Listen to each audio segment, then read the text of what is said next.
digits. Excuse me, I know I've been quiet for a minute, but I'm back on my business. If you see me, don't trip, just excuse me. Wrong if I do, wrong if I don't. That's why I do me no matter what, so excuse me. Lie if I do, lie if I don't. The proof is in the story, take a seat and excuse me. The crash came when the cash came. Spend it before you get it like those rookies all on draft day. For the love like it's match game. Hit the ground running, really do it for my last name. They act different when the facts change.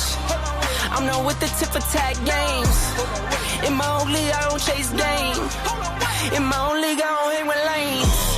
I know I've been quiet for a minute. I've been grinding, still in it. I've been counting these digits. Excuse me. I know I've been quiet for a minute, but I'm back on my business. If you see me, don't trip, just excuse me. Wrong if I do, wrong if I don't. That's why I do me no matter what, so excuse me. Lie if I do, lie if I don't. The proof is in the story, take a seat and excuse me. Now how could that be?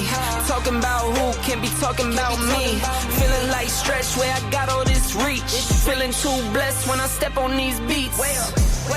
Now how could that be? I could beat the pressure, I could beat the 2-3. Jab, jab, hook, then I duck and I weave. It was never you, it was me versus me. I know I've been quiet for a minute. I've been grinding, still in it. I've been counting these digits. Excuse me. I know I've been quiet for a minute, but I'm back on my business. If you see me, don't trip, just excuse me. Wrong if I do, wrong if I don't. That's why I do me no matter what, so excuse me. Lie if I do, lie if I don't. The proof is in the story, take a seat and excuse me. Better up, get some. Swinging for the fences, I might leave it in the sun. Every pitch a home run. Stack a couple tickets just to leave it to my son. Take it back while I be gone. Small city kid, couldn't dream a bigger one. A marathon, never run. Check the scoreboard, how I'm feeling like I won. I know I've been quiet for a minute. I've been grinding, still in it. I've been counting these digits. Excuse me. I know I've been quiet for a minute, but I'm back on my business. If you see me, don't trip, just excuse me. Wrong if I do, wrong if I don't. That's why I do me no matter what, so excuse me. Lie if I do, lie if I don't. The proof is in the story, take a seat and excuse me.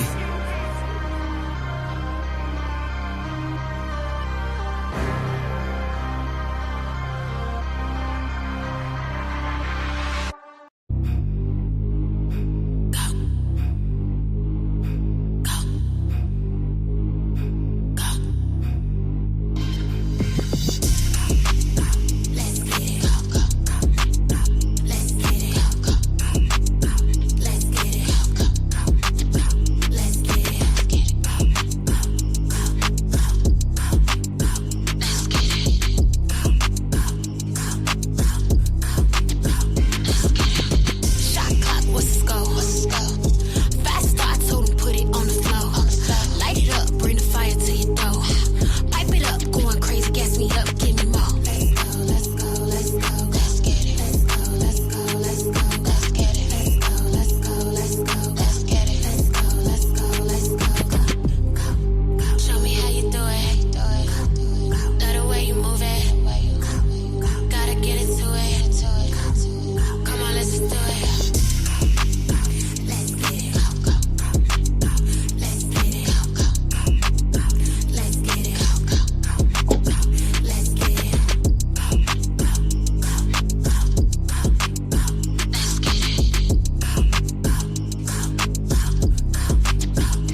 Anywhere I'm at, turn the city up.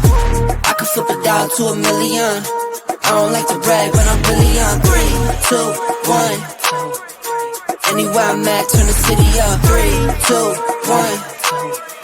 I don't like to brag, but I'm really on. It's a new day, days been new. Been a decade since I made it out of rent too. We some owners, baby, we don't got no rent due. My trick, but my wife, you like the trick too. Merry Christmas, hey Saint Nick. What we want, get, we on wait list. How we got here doesn't make sense. Have patience, that'll make sense. 3, 2, 1. Anywhere I'm at, turn the city up. I can flip a dollar to $1 million. I don't like to brag, but I'm really on. 3, 2, 1. Anywhere I'm at, turn the city up. 3, 2, 1. I don't like to brag, but I'm really on. Picking up the slack, joining this prime way, I'm getting to the rack. I do what I want, when I want, where I want, no cap. Put in all work, now I'm getting to the back. 25-8, I got money on my mind. Live life great, but I'm always on the grind. Navy blue tank, I don't wear it for the time. Real hustler, baby, throw my rollie in the sky. Get ready for blast off. Ball pointing cushy, so you know it's berserk. Trevor on the mix, so you know we gon' work. I might leave in one, find the beach and go surf. I'ma ride the wave till I'm out of this earth. 3, 2, 1. Anywhere I'm at, turn the city up. I can flip a dollar to $1 million. I don't like to brag, but I'm really on. 3, 2, 1. Anywhere I'm at, turn the city up. 3, 2, 1. I don't like to brag, but I'm really.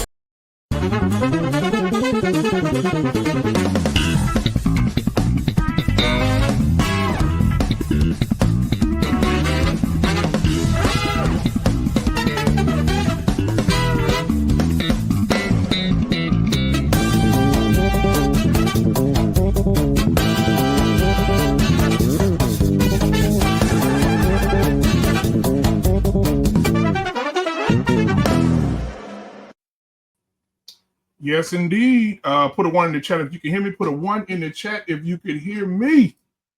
Meat Mustang will get me tonight. Yes, indeed. Yes, indeed. It's good to be back, man. It's good to be back. We're about to have a great show tonight. We're about to turn it up. Y'all see the title of the show tonight. Men that hold women accountable have mommy issues. When you hold women accountable, you have a mommy issue. Because women have their own minds, women have their own thoughts, and you as a husband, as a leader, do not have the authority to tell your woman what to do. That's why Barack did not tell Michelle to put on the fucking dress and go to the funeral. Put on the fucking dress and go to this damn inauguration. He did not tell her that because Michelle has her own mind.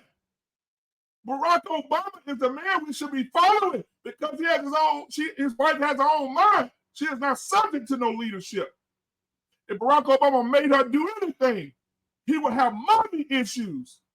And his mama white.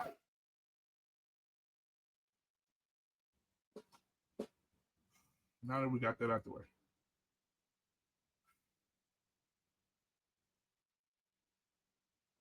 I'm going to get to the topic tonight.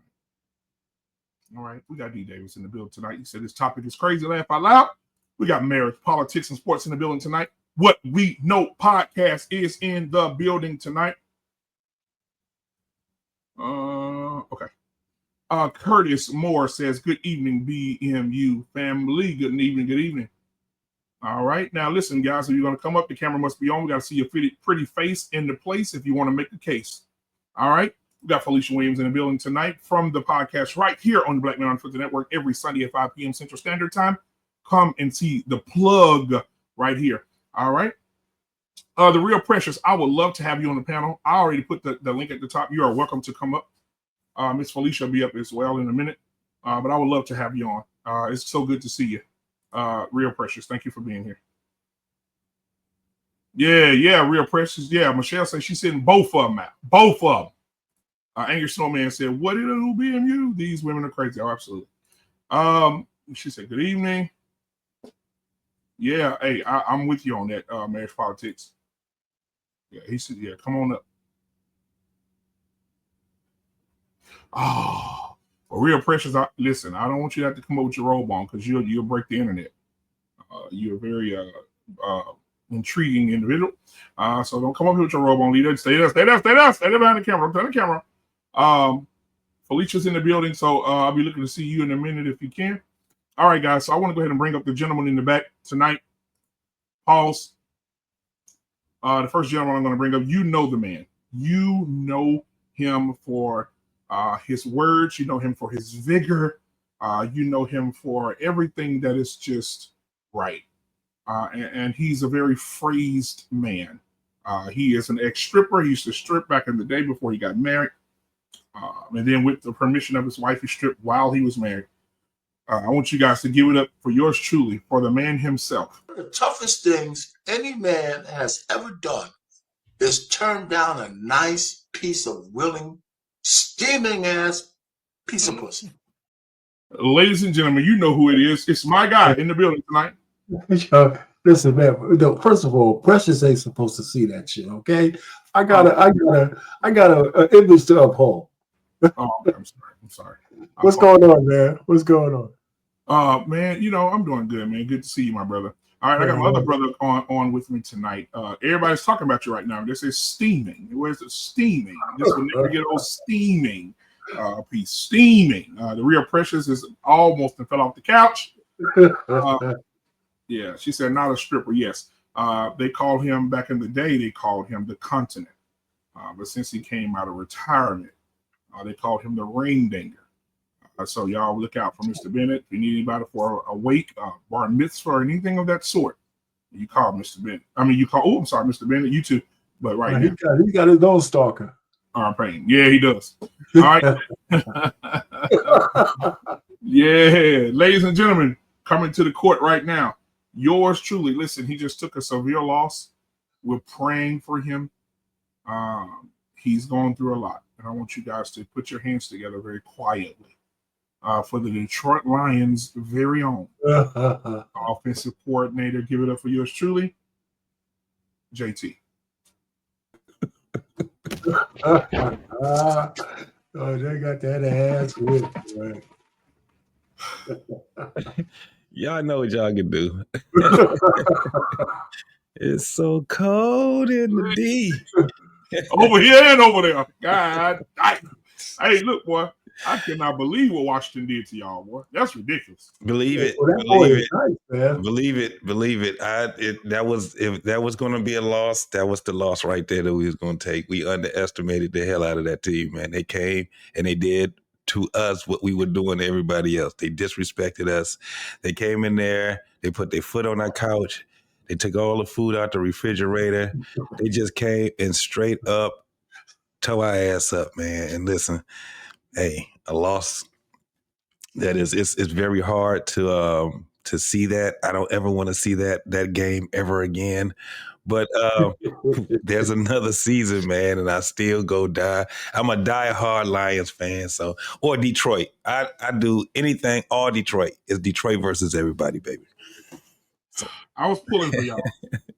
I was too until we got to the fourth quarter, and I stopped pulling. I was like, yeah, that's a done deal. His fourth quarter came, it was like, it ain't shit we can do. That's it. It's over with. I've never seen golf play that bad all season. That was the worst game that he's played. I don't know what the hell happened to him. Our defense got our ass handed to us. Pause. But if there was going to be a loss, that would have been the one right there. The upset. That was a great upset. So well, you don't feel as bad as Andrews. To the Commanders. Huh? You don't feel as bad as Andrews. You don't feel as bad as Andrews, man, who dropped that pass. I can tell you that. Oh, that was terrible. Oh, yeah. They want him dead today. Yeah. That. Oh, man. So, man, how many guys? I don't want to stay too long on the Lions because they've been back. We don't even have to talk about that shit no more. Nah. But let me ask you this: how do you guys feel about the inauguration? Seeing Donald Trump become president. I thought it was one of the greatest speeches. I didn't know he had that kind of speech in him. I don't care if it was from a teleprompter or not. It was right on the money. Yeah. Right on the money. JT. But there's a bigger question than that. But that's a whole other topic, BMU. The thing I don't really, I have a real major issue, and you know me, my issue with the black community, and when it comes to conservatives, not just Trump, he's a beneficiary of everything being all fucked up. I can't understand the psychosis of black women hating that man. I'm trying to figure out what the fuck did he do to black women? What did he do other than be a man and not a pandering simp like they're so used to? What else has he done directly to black women other than let them know he won't cater to their ass and and treat them like the Democrats treat them, like, coddle them and make them feel like all cuddly and warm inside and shit. You know what I'm saying? Other than that, I can't figure it out. And then all the men who follow their women into the abyss. If you hate Trump because he's a racist, it doesn't explain how you could be so close to Biden. So I just don't get it. I really don't. I just don't, So sometimes history just has to prove some people right and some people wrong. And he's on the clock, the Republicans are on the clock. So they're going to show and prove. All right. Yeah. All right. No, it was pretty cool to see my man get down to handling business. I think we had too many years, including the first his first inauguration and his first term in, of people not paying attention. Right, they didn't pay attention to what was really happening when he was in his first term. And me personally, I'm tired of even hearing the black, white supremacists. What else? The other buzzwords they have, racist, fascist. I'm tired of hearing all of that, because when you actually look at what these folks are doing, him and Biden, I mean, when you look at it at a political standpoint, even at a social standpoint, these are still our presidents. They're not our kings. And the way that I look at it is that who's going to be able to help the United States? Because they're servants. You know what I'm saying? That's my whole thing. They're servants, and that whole fuck Trump and Trump, what they call people that so Trump supporters and stuff like that. MAGAs. Yeah, I'm not having those type of conversations with people at all. Over here on the earth, when I start hearing people talk that dumbass shit, I don't even involve myself in those type of conversations, because it tells me they don't know what the fuck they talking about. So my whole thing is, congratulations, Trump. Just like I congratulated Biden. You know what I'm saying? It is what it is. I congratulated because they're our presidents. Mm-hmm. We keep looking at this shit like it's some type of high school president, or you know what I'm saying? Or I don't get it either. I don't understand what it is that Trump did to black women. Right now, the problem that I have is that the men that adopt these talking points that the women adopt, that's baffling to me, even more so than what the hell did Trump do to black women. Right? It's to me, it's like, what did he do to black women? And then why are black men saying the same thing? I refused for a while, Arpe, to even believe that many black men voted for Kamala. I refused until I seen it and I said, you gotta be bullshitting me. So most of these conversations we had with these black men, they were bullshit. It was a bunch of lying ass men also. A whole bunch of lying ass men. Yeah, right. You got that right. Anissa, look at your phone, baby. Look at your Instagram. Look at your messages. Yeah, but you saw me do the analysis. Even if 100% of us would have voted for Kamala, she would have still lost. Yeah. That's bad. Yeah. That's bad. Yeah. But believe me or not, those Democrats, that's just not lost to them. If a dog shit guy like me can figure that shit out, they damn sure know. So they're looking to replace those black women with somebody else they could trust. Mhm. So there's going to be a whole lot of hurting sisters out there, putting their last ditch effort into people who don't need them no more. And shouts out to all the folks, Kamala, Biden, his wife, I know what you're going to say. her husband, everyone that showed up and did the diplomatic thing to do was to show up for the president's inauguration. Shout out to all of them And the that funeral. did that. They showed what diplomacy actually is. So, you know what I'm saying? I understand all the shit that we went through. Man, I'm done with the bullshit, man. It's too serious out here, fellas, for us to be sitting back looking at politics like it doesn't really mean anything. If you don't want to vote, if you don't want to participate, if you don't want to do any of that, you should not even be up here talking then. If you don't want to understand how the politics work and why politics and government is very important for the United States, then I don't want to really have a conversation with you then. This shit is crazy to me, man. Now, Anissa says she should be up here in a second. Anissa says, I better not hear one of you complain about the price of food, goods, meds, or rent. He's going to fix that for y'all, right? Let's see. Now, Anissa, I don't know where you've been for the last 4 years, but before today, we were already here. Yeah. Yeah. Everybody was already complaining about price of gas, price of food, meds, and rent under Biden and K. Michelle. Hey, but Anissa got money, so this shit don't mean nothing. So that's why. It's all invisible. She got some hidden cash somewhere. She said,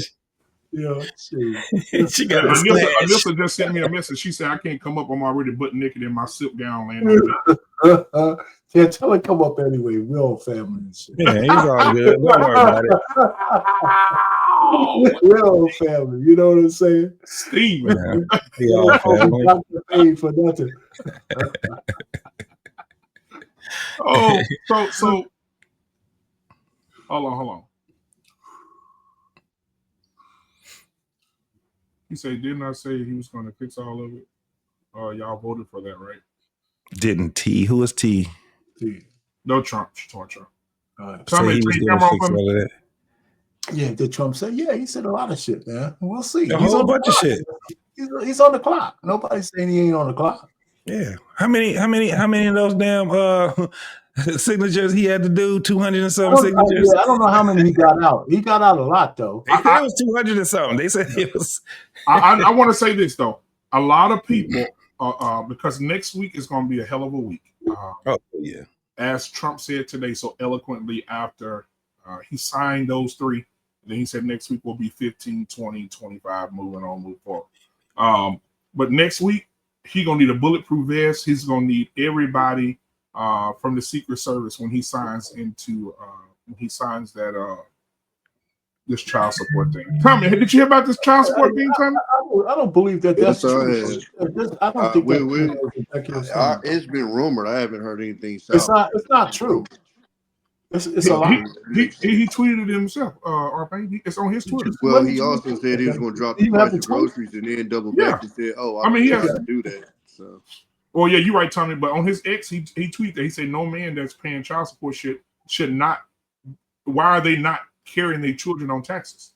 He said he said it doesn't make any sense to him. It's unlawful for men to be paying to be paying all year long. You paying money for this child support, court ordered child support, and then all of a sudden now she get to take on the taxes, so she double dipping. Hell no, I agree with that. I got to ask y'all a question. Yes, sir. January 6th. Yes, sir. What y'all think about that? I think people had a right to do it. You talking about January 6th of 2019? I ain't mean it like I'm agreeing with it. I'm saying like this has happened before. Remember the Tea Party? That's right. Remember what happened? You know what I'm saying? They got real violent. They attacked their own nation. It was like a civil war, and they wanted something, and they went in there and they fucked shit up and got it done. So I think. I'm sorry. I don't know. Go ahead. I'm just saying it based on the Tea Party. But go ahead. Yeah, I mean, there's historical context to this. So Listen, the reason why the guys from the Tea Party got away with it is because they won. Yeah. Right? They put everything on the line for that insurgency that they did. But listen, it's not like these guys from January 6th didn't get punished. Them motherfuckers went to jail. They've been in jail. Some of them been in jail for a long time. So it wasn't like they were walking the streets free. So some of them were just stupid, dumb, walking through the damn halls. Those guys got a lot of. They also got free. Well, hold on, let me just finish. Yeah, he pardoned their ass. Yeah. Yeah, but the guys from the Proud Boys and those, we could make an argument about that. But you know what? I don't really care. The reason why I don't really care is because it's one of those kind of things that the union held, right? We're still here. And those guys got punished. They lost everything. And it's a tit for tat thing, man. Biden pardoned 8,000 people, including a couple of cop killers. So, so I mean, we can go back and forth with that. But see, hold on. Yeah, that's the childish stuff I don't like. Like that's what kids do, right? No, Biden, but it's hold on. Biden pardoned Fauci. I don't stand for that. See, the problem what we got in this country is right, wrong is wrong. So when you go, oh, hey, Biden did that. No, that's kids. No, we don't go, oh, Biden did it too. Like I just had a conversation with. I think you're making it into a childish thing. What I'm saying is either one of them doesn't matter to me. These guys stay with the power. Am I putting words in his mouth? So Tommy, explain to him what you're saying. Then I'll let him finish. Then what you respond. What we've gotten to in politics is, oh, but they do it. When I talk to my kids, that's what they do. So what I'm saying is, I didn't ask what Biden did. Now I can give you an example of what Biden did that I don't agree with. My thing is, we have somebody who separated himself, who all of his supporters were saying he didn't incite that. He had nothing to do with it. Right. But it's funny, his first day in office, the first thing he did was set those same people free. You get what I'm saying? 4 years I heard he didn't incite that. Oh, you guys are doing too much. That had nothing to do with him. And literally the very first day he gets in office, he sets those very same people that he had nothing to do with free. That right there has nothing to do with Biden. If Biden did something, we can talk about that over there. Because he does shit that I don't agree with either. I don't have a side in this. But what I'm saying is, because the Proud Boys, one of their members killed one of my homegirl's little sisters. Oh, so now you add something. You're moving the goalposts. It's those guys. Was they in January 6th? I mean, you got to land the plane somewhere. I got your point. I'm just saying this. Listen, both guys said shit, and just because we made a comparison doesn't mean it's childish. It's true. Trump, in his while he was running for office, said he was going to free these guys. It's not like he went against his word. He said he was going to pardon these people. He just didn't know how many he was going to do. So it wasn't like it was a surprise. He said, I'm a pardon these guys, and people still voted for him. That's why I said what I said. He didn't, and the reason why I made the comparison to everybody's love boy, Biden, because Biden lied to everybody about who he was going to pardon. But so Trump came out, even when he could have lost the election, he said, I'm a pardon these motherfuckers. And that's what he did. He's a man of his word. That's what he did. I wouldn't go that far. Man of his word. On that point, he was a man of his word. I mean, now we know, but I would definitely say this. Let me finish this. I'm gonna say it right here. He said it before people cast their votes, and they still voted for him. That's the only point I'm making. He did what he told the people he was going to do. I tell folks this: you send a gangster to the White House, I expect some gangster shit. Pardoning those people, you know what I mean? Pardoning those people is a bad precedent to set. It is what it is. We got, if you out there applying for a job and you got a felony conviction on your record, man, you shouldn't have to tell nobody, because you got President of the United States, a convicted felon, right? And if he didn't win, that the New York, he was going to jail for sure. The Miami case and the January 6th stuff. And here's the thing: I'm not a Trump guy. I can care less where politics is going. But I'm like Brother Tommy, man. I was like, look, what are the rules? You know what I mean? I'm former military. What are the rules of engagement? Because if you're gonna let these people go for what they did on January 6th to law enforcement and what they tried to do with insurrection, You do that in the United States military, they'll stand you against the wall, bro, and they'll put some people in front of you holding weapons, and you're done. You know what I mean? That's you know what I mean. You get executed for that.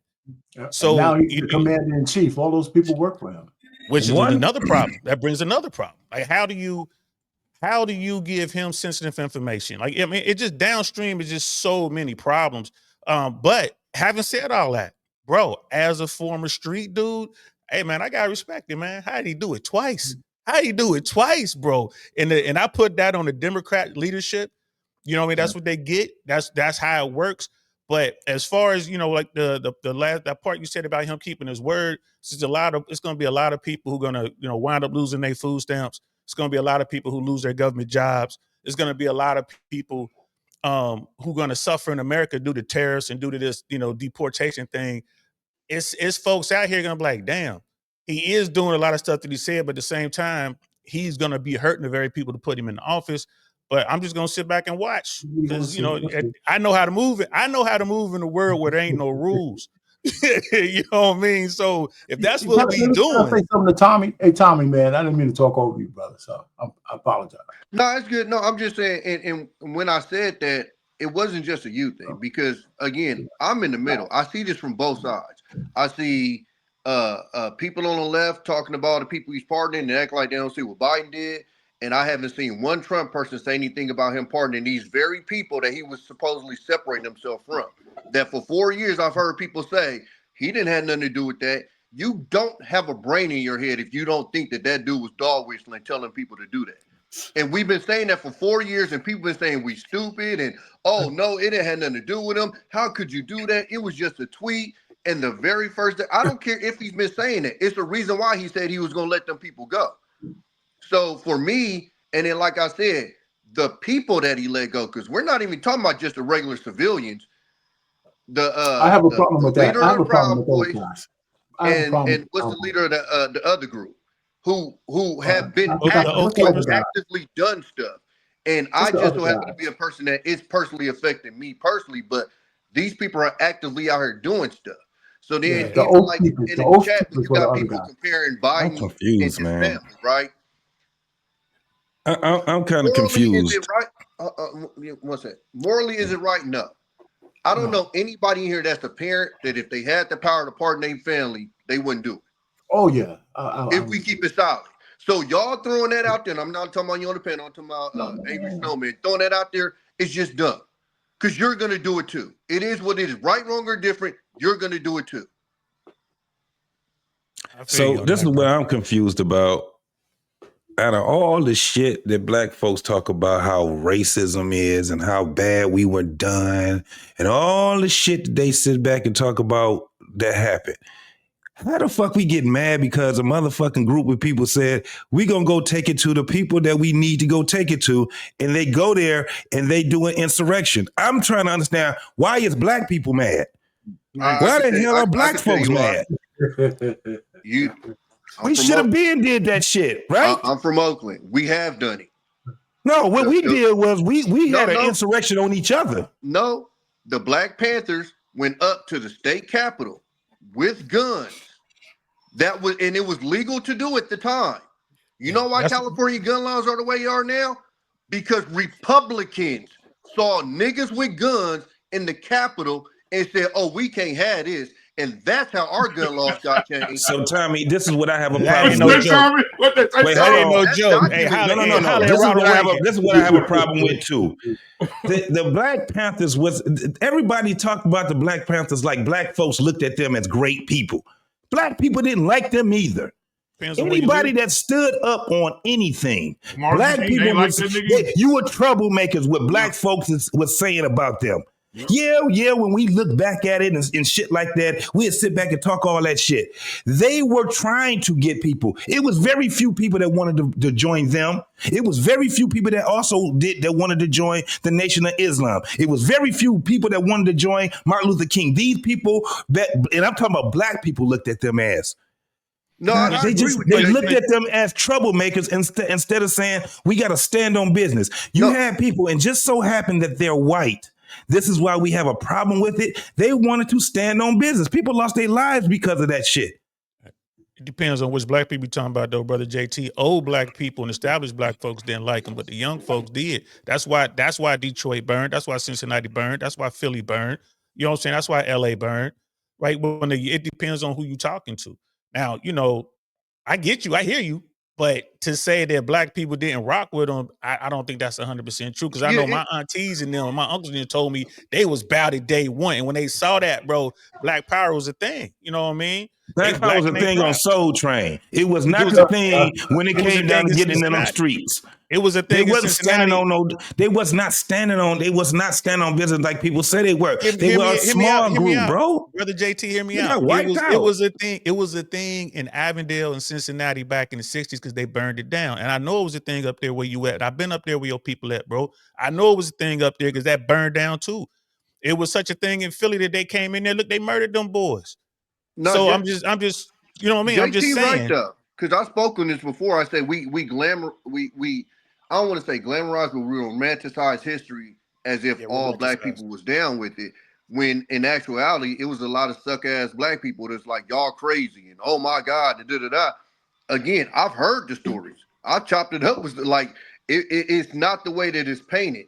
I agree with you, JT.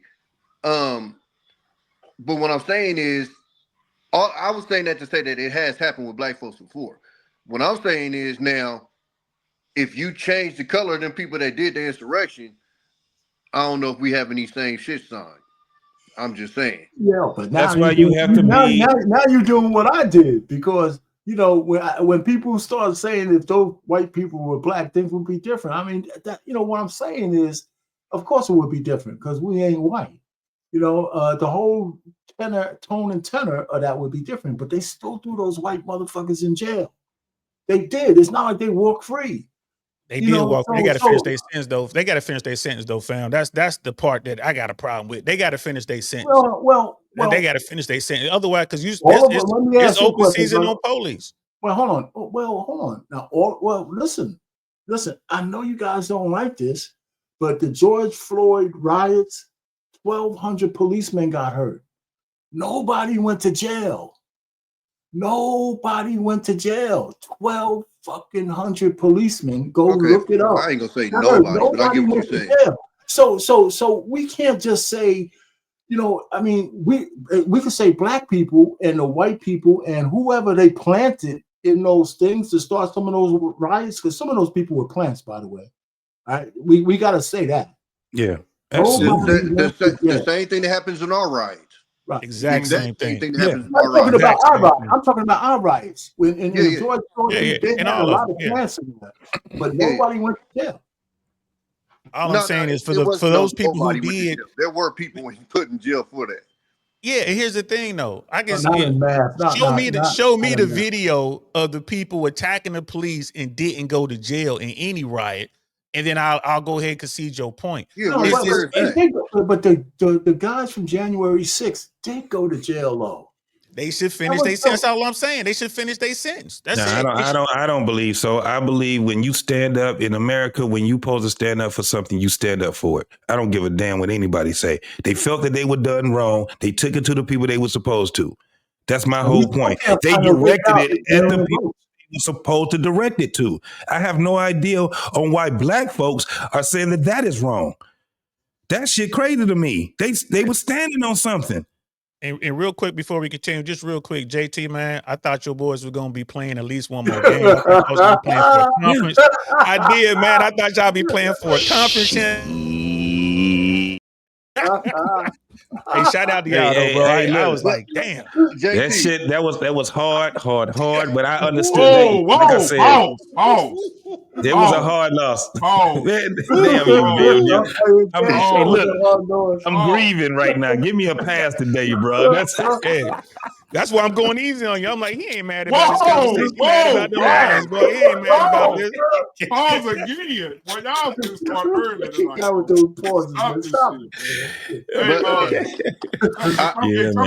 to talk to you real quick, bro.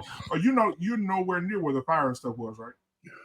No. I'm like 5-6 hours up. My sister got evacuated. She down there, but it ain't touched her place.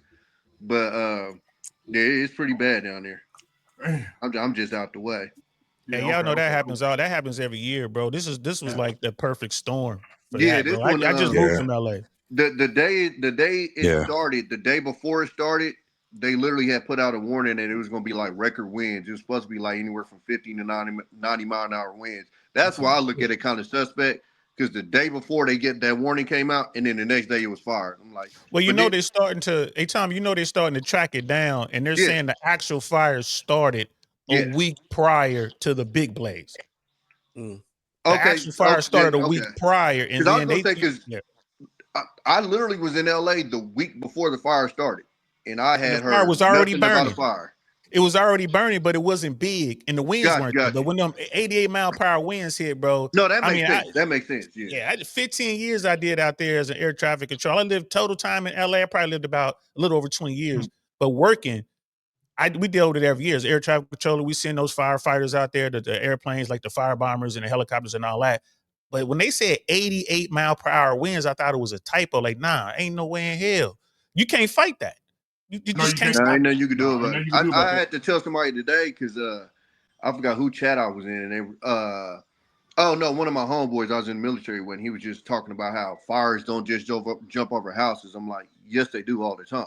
Yeah, I was in second grade when we had the Oakland Hills fire, and my teacher and like one other person in the neighborhood was the only two houses standing. They literally do jump over houses. So I think it's like that Joe Rogan video when Joe Rogan said he talked to a firefighter and the guy said one day these conditions are going to arise, and when it does, we're not going to be able to stop it. It's nothing going to be. It's going to burn, and then it happened. And when people talk about it, oh, it's conspiracy and all that. Ain't nobody burning down their multi-million-dollar homes. Like the average house in Pacific Palisades is like $3.44 million. That's the median.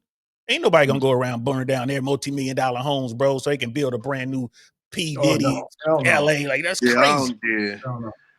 But I was just going to respond to JT thing right quick. I think the kind of what rubs black people the wrong way about that is we know we wouldn't have made it to jail if we did that. They would have been mowing us down. Been laying there, bro. So the fact that they even made it to jail is what kind of, I think, rubs us the wrong way. And then get out. Yeah, and then get out. Yeah, exactly. But I mean, again, the Proud Boy leader, if it was just the regular civilians, it is what it is. But when you put those and this is like what's always rubbed me wrong with Trump in the first place is, and I don't care who you are, you ain't gonna be able to deny this. He totes that line. He plays with that line. He plays with that line with the racists and with people over here.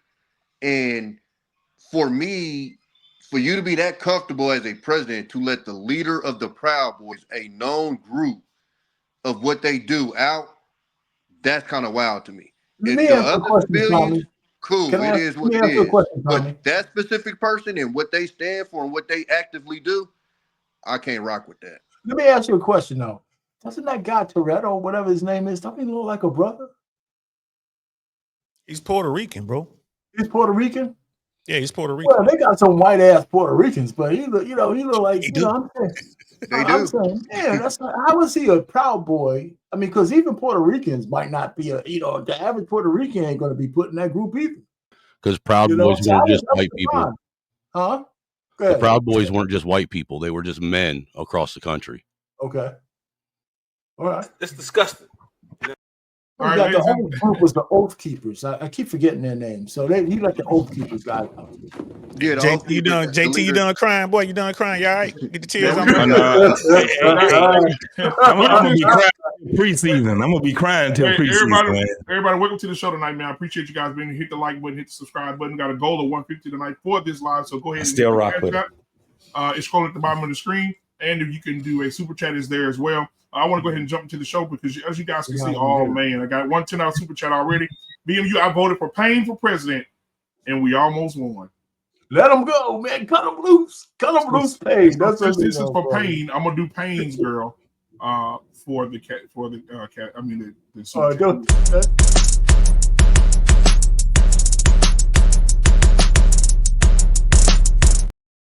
All right, that was for you, our Payne. She looked nasty and nasty. Moose knuckle. Moose knuckle. But yeah, so tonight's show is men that hold women accountable have mommy issues. All right, so I'm gonna go ahead and jump into this conversation. I have 2 videos we're gonna watch, and then we'll discuss each one of them after. Let's see here. I'm gonna start with this one. I hope y'all ready. Here we go. Want to do it on their own. A lot of them have to do it on their own because you have a lot of men that don't step up to the plate. I can't agree to that. You have a lot of men that are in a lot of situations. I can't agree to that. And they don't step up to be good fathers. That woman. Wait, let me finish though, Mozzie. They don't step up to be good fathers. They don't take care of the household. So she has to abort to the $2 rent to make sure that she's able to feed her kids. You have a lot of men, i.e., Bryant, you didn't marry either one of your baby mamas. So that's a product right in itself of a broken home created by a man. So a lot of, let me finish this. What I'm saying, a lot of these women don't choose these things. They're given the cards and they play the cards right. Because at the end of the day, you have a lot of women, i.e. your mother that you just set up here and say, raised you and took care of your household and made sure that she was good and took care of your responsibilities. She didn't want to do it on her own. She had to do it on her own. So maybe if a lot of men start stepping up to the plate, and I wasn't saying that I don't understand, I'm almost done. I wasn't saying that I don't understand the story of a black man because I'm black before I'm gay. But I do know at the end of the day that a lot of men are dealt the cards of doing what the fuck they want to do, and they leave the bullshit to the woman, so she's going to pick up the pieces. Can I start with that shit? No. Hold it. Because we got Angry Snowman in here and Prototype. Prototype came in first. Prototype, what are your thoughts on this video? And then we'll go around. Woo. I mean, play my clip, bro. Okay, I got you. Give me just a second. Have it. Hold on, I got to pull it up for you right here. Here you go. It's disgusting. Oh man, you know it's just one of those things, man. Where like I understand what he was trying to convey. You know what I'm saying? Like that's one of those clips where you got to hear the message and not the tone. You know what I'm saying? Like I get it. Black women don't. I kind of agree with black women don't choose that lifestyle. You know what I'm saying? Like they can't help but not be accountable. And I know us as men, it doesn't make sense to us that they can't have accountability, but that's something that women just don't have. You know what I'm saying? So until we understand that women can't be accountable and we have to think for them, it is what it is. Angry Snowman. Can you hear me all right? Yeah. Well, how's it going tonight, fellas? What's up, bro? You know, to me, I'll be honest with you. It sounds to me like the only person with mommy problems is this dude that was talking. I'm gonna keep it real. That dude sounds like he's got mommy issues. You know, otherwise he wouldn't be talking no crap like that. You know, personally, I think women do choose this, whether they're white, black, or purple. They do choose that. They choose to be that way. That it's society. It's the whole Cinderella, the perfect wife and the Prince Charming syndrome and all this stuff that they've been taught their whole lives, that everything's supposed to be handed to them on a silver platter, and that men are supposed to get down on their knees and beckon for everything that they want. You know, so they choose this, and it's their mothers that are raising them to be this way. And fathers are just as guilty of doing it too, because they raise their daughters to be that way as well a lot of times. You know? So no, I think it's a bunch of garbage personally. Yeah, and like I said, it sounds to me like he's the one with mommy problems, not me. I ain't got no problem with my mom. God rest her soul. DL, man, what's your I mean, thoughts? I definitely agree with the Disney fairy tale narrative. I mean, it's a bad thing. It's hurt our society. You know, to sit back and say we can't hold another grown up accountable. You know, it's like, well, we can't hold women accountable, but then you get mad at me if I say like old boy from Chicago, I forget his name, when he calls women children. He's like, we got to treat them like children. I don't hold my children. Oh, you talk about dirty folks. Yeah, dirty folks. Like, you know, it's like, you know, it's to me, it's insulting. Like I'm raising my daughter to be a woman, a grown up in society. When she does things that are wrong, she gets held accountable. There is no talking your way out of it. You are getting held accountable. That's how you should move, I think, in this world. But so many people want to come to the, you know, call it white knighting or whatever. They want to run to the rescue and they want to remove that accountability. No, especially in a society when you choose who gets to join the ranks of humans. You feel me? You choose who gets to get here.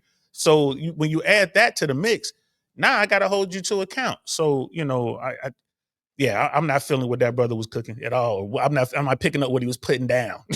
Whoa. Fucking BMU. Oh, R-Pain, go ahead. No, we can let you. Listen, I'm real short. Listen, I was.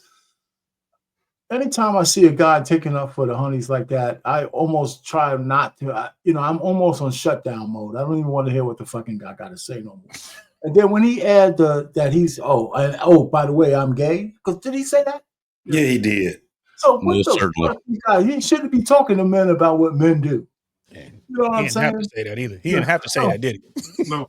So I said, man, just shut the fuck up, man. Listen, these women, before you have when these women have babies by the guys, I told ladies this: you can't give a man a bigger gift than a baby.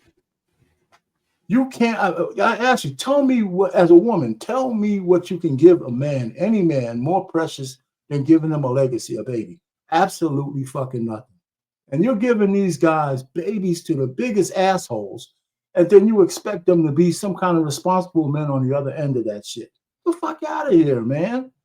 And so anytime I hear a guy trying to, defend the fuckery of women on that standpoint, I just kind of shut down. I don't even want to argue. I couldn't have been the other guy talking to him. I would have just said, get the shit out, man, so we can move on to the next topic. Women have to be responsible for the shit that they let happen to them. Men cannot control a woman's box. It's your box. You need to be accountable for it. If we make a baby, yeah, I'm responsible, and society makes me responsible if I have a job. They make me respond. I don't have no choice in it. I'm paying child support under threat of jail. So, but you could at least be accountable for the fucking letting me into that motherfucker, right? Because it's up to you. Because if I take it, I'm going to jail for that too. So this just stop the nonsense, So that guy, why you start with that video, man? You're supposed to ease it in with something. Pause.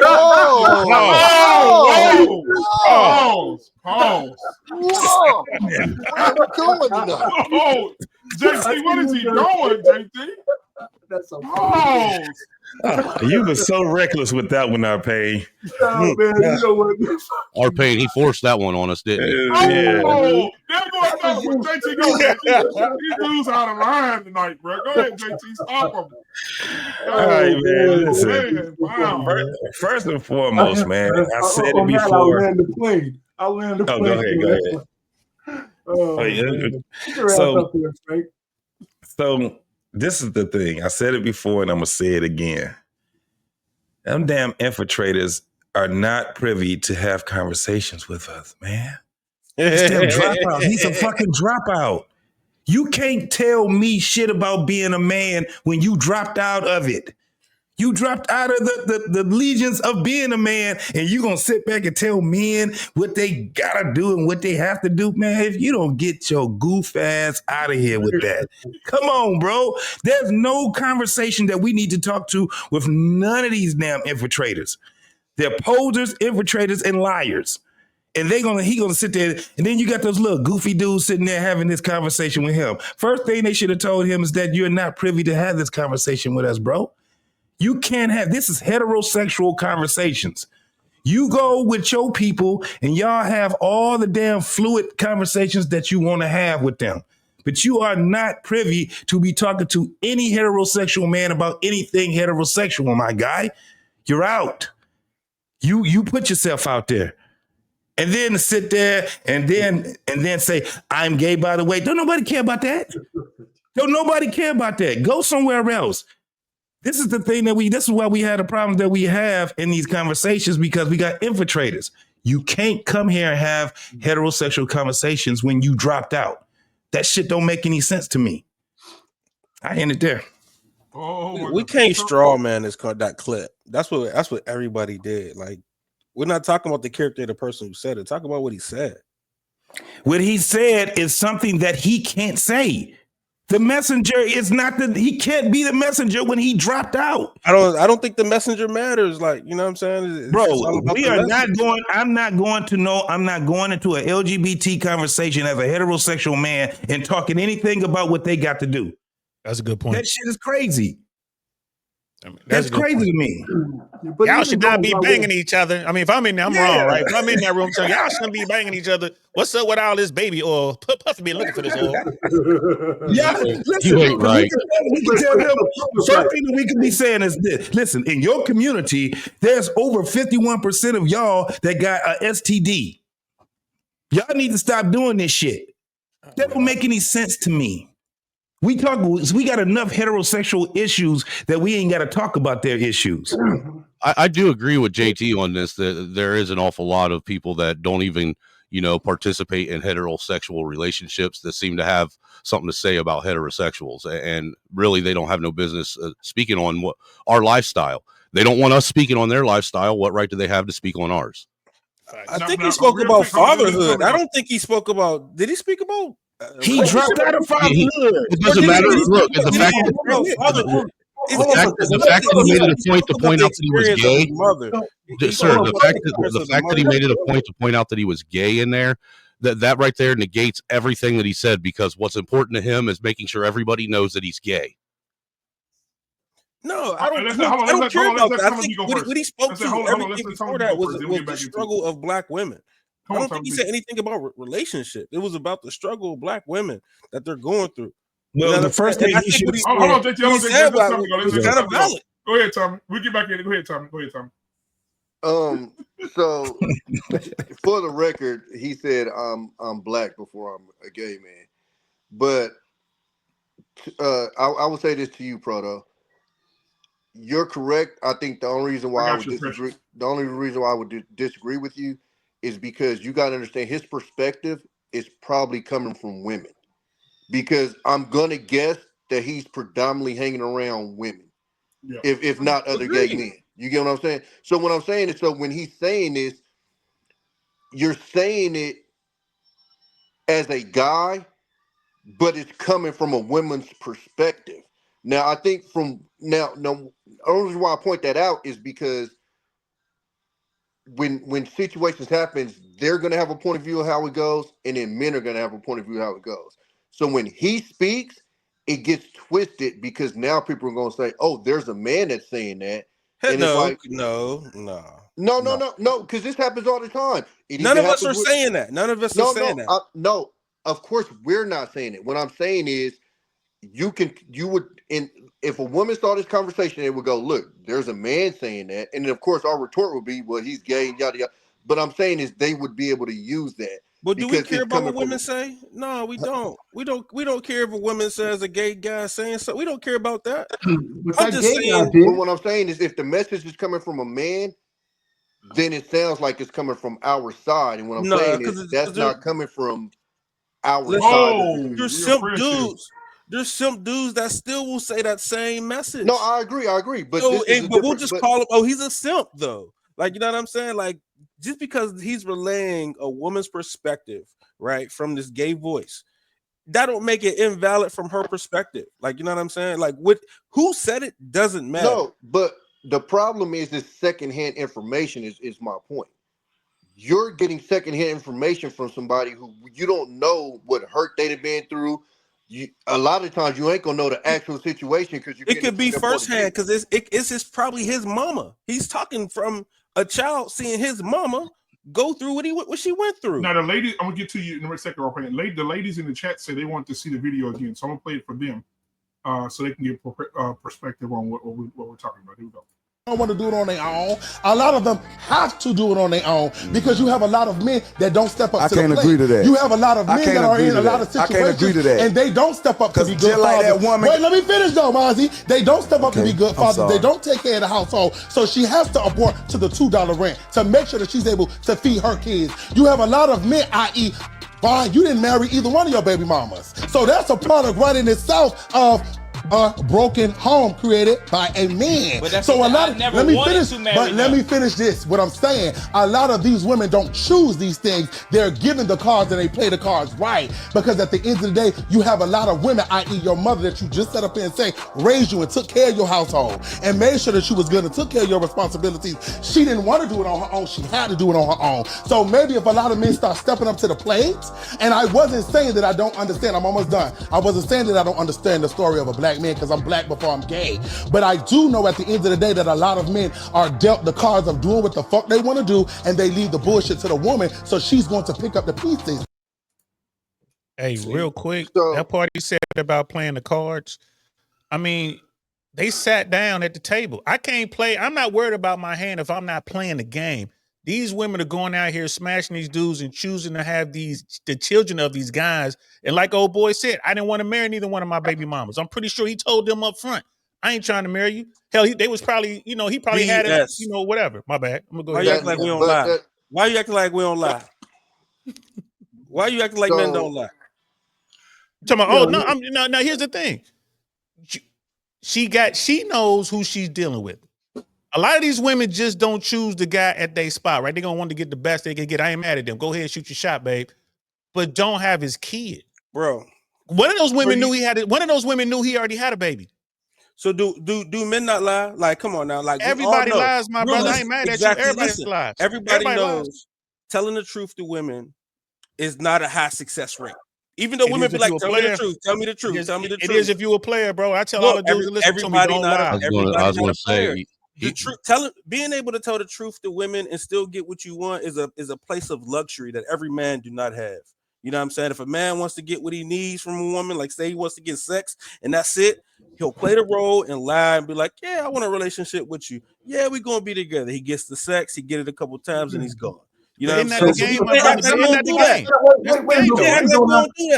Well, first of all, prototype. I mean, wait a minute, though. Wait a minute, gentlemen. Let me just say this. Are you saying that that's the majority of men lying to women so they can have babies? Are you saying that's the majority of black? That's not true at all, man. I'm saying most of us, most men don't got the bravado we think we got. You gotta let me finish. And a lot of us will lie. Yes, I answered it. You said, man. I said let me finish. I disagree with what you're saying because the majority of black men who can be in their kids' lives are in their kids' lives. I'm not talking about being in their kids' lives. I'm talking about what we do to women who have babies for these men.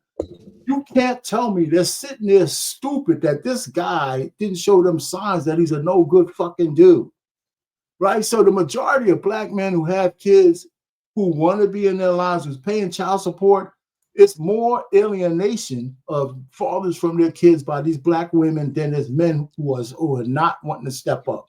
And we could go ahead and look up the data on that, and we could prove that most kids, because black women especially look at being single moms as a flex.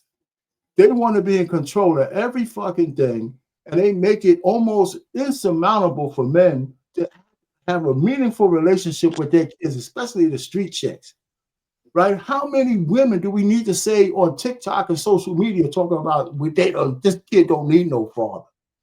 It's crazy. So for this guy, whether he's gay or not, because I agree with you on that, he is speaking as if most men are fucked up with women, and that's a lie. Brother Proto, can I ask you a question, Brother Proto? Yeah, absolutely. How many men, just making up a percentage, I'm not going to hold your feet to the fire, but how many men do you think have access to women? In other words, how many dudes you think out there fucking? 0 to 100%. How many dudes? Just make up a number. What you think? A lot. Were you saying like, the vast majority? Like, would you say like 80% of dudes are out here engaging with women? Like, no, I'm not going to say it like that. No, I'm not saying it like that. I'm just saying for the guys who even for the 20% of guys that get yams. Okay. For the 20% of guys that get yams, 90% of them lie. Okay. But that's the game. Okay. I'll say that. I'll say out of 20% of men that get it, 90% of those men lie to get it. But those are the guys who don't have to lie. I think Hold on. that, Go ahead, Tommy. they lying because they lying to be in the 20%. It's easy. It's lying is easier. What was Tommy saying? I think it's a mix in between both of y'all. I think Pain, I think you kind of been a little bit out there thinking that guys aren't like that's. I think the majority of guys don't think that you're gonna smash if you're not selling them a dream of a relationship, which has a promise of further going. And I think the problem with that is what Proto was saying. It's a lot of guys, and I've seen this myself because I've had to pull guys to the side and go, "You didn't have to do all that to even get her," but they think that that's the only way to. I don't know if it's just because society, whatever, but in their head, that's their way of thinking. I've even heard of guys, the first time they smash, and it's the whole, I want you to have my baby. Like, it's a lot of goofy shit going on in RP. Like, I don't know if you like out here, but it's a lot of like. But even if that's true, but hold on. You can't absolve the woman from her responsibility for a man. If a woman's going to sit down and let a guy. I want Tommy to let Tommy finish. Absolutely. Yeah, let Tommy finish. Let Tommy finish. So I was saying, I wasn't saying that to release the responsibility of the woman. I've had this literal conversation with a chick who called me and she was excited because she met this dude, and the first thing the nigga said was, "I want to put a baby in you." And I'm looking at her like, "Are you retarded?" And she literally took that as a compliment, like, "Oh my God!" Like, and I'm sitting there. So absolutely, it's their responsibility. But I think you. I hate that word, disingenuous, but I think you aren't being realistic. I'll say, if you don't think that there's a group of guys out here who understand the fact that they don't necessarily have to deal with the full consequences of putting a baby in them. But I wouldn't put it as like, it sounds like he's making it like it's a majority, and I completely disagree with that. I think it's a minority, and I think it's what happens a lot of times when we have these discussions is people make the minority as if it is the majority. I don't think it's a majority, but I think it is a good amount of guys out here that they sticking it in, and whatever happens. They don't care because I can just bounce. I don't have to take care of the kid, yada, yada, yada type shit. So even let's say that. Let me just say this because he was. That's where I'm coming from. I didn't say no man doesn't do it.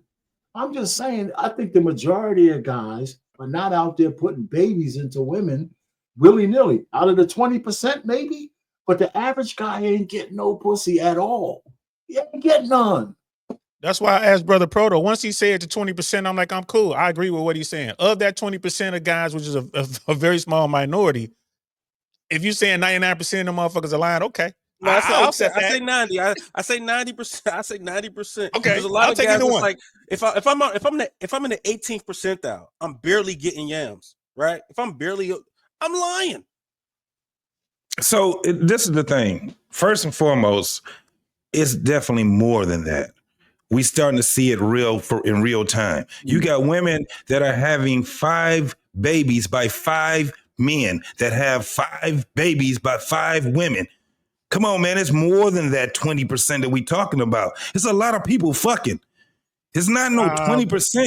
That's a lot the numbers are big though. When you do the math, I mean, it's the women want the top dudes. It's the vast majority of guys out here are not fucking. I mean, it's true. They get 5 top dudes for 5 babies. Well, something else that you're not taking That into don't make any sense. Something else we're not. Filthy motherfucker. I can see if it was one dude and he's getting all these women and they all have 1 or 2 children. These women be having anywhere from 3 to 6 kids by 3 to 6 men. JT, you know that what shit lame as fuck. Bro, you know what I'll say to you? You probably don't know 60% of the men not getting no yams. Yeah, you don't interact with them. You in your circle. They're invisible to you, bro. They're invisible to you because your squad, you and the people you surround yourself with, is in the 20%. So you thinking like, oh, more people's getting it. You don't even interact with them. So you probably, Angry was going to say about. You probably are right about not being in the vicinity of the younger guys. But what I can tell you right now is here in the atmosphere, Everywhere we go, it's being televised. You have a bunch of women that have a bunch of babies by a bunch of men. Not one. 4x4s. This is where the 4x4s, 3x3, 5x5s. This is where that's coming from. So those numbers don't sound like they're true. They're not having a child and you got 20 women having one child apiece by one dude. That's not how that shit looks. Yeah, but none of those guys are Quasimodo. If I None can, of those fucking guys are Quasimodo, though. Just say Quasi, man, get out of Yeah. here. Let Angry go though. None of them motherfuckers are Quasi, man. Go ahead, Let Angry. Angry go. there's another factor to this that a lot of us are overlooking, though, too, is if you look at the younger generation of adults that are coming up, they've actually done interviews and studies with them. And a lot of these young women, when asked if they want to get married and when they have kids, if they're going to want to marry the father of their child, they all say no. And the reason why they are all saying no is because if they marry them, then they won't get child support. There's a generation of young adults that think that child support is part and parcel as part of raising a child now. It's baked into the culture now. Mm-hmm. Yeah, and I would also say too, like even like when we grew up, when like my sister and them saw celebrities on TV, that was their husband. These days, it's their baby daddy. Hey, Like I'm gonna show my age. Hey, Tommy, you might not you close to my age, right? I think we're about the same age. But remember when we was in middle school, what was the girls doing if they like you? They was practicing spelling your last name, right? They'd be like their first name and spelling your last name. Yep. But it's like what Angry is saying. saying. Yeah, and what Angry is saying is true. Now it's like, well, I'm gonna find a dude who makes a lot of money, have his baby, and get that baked in societal money. That's a great point.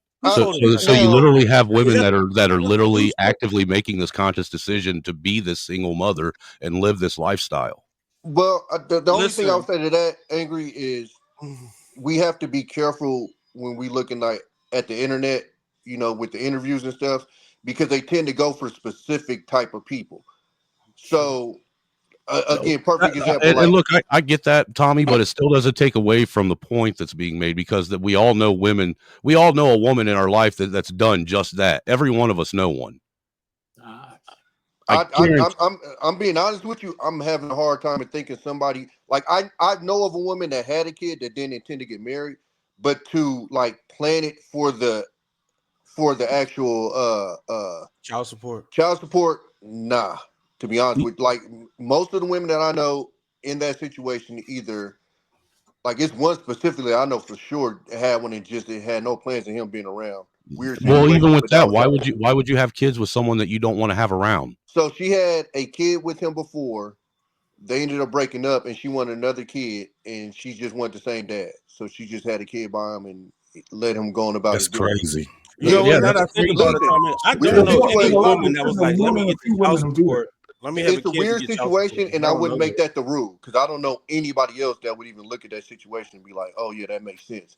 But what I'm saying is specifically like knowing a woman that's going, "Oh, I'm going to have a baby by this dude so I can get the child support out of him."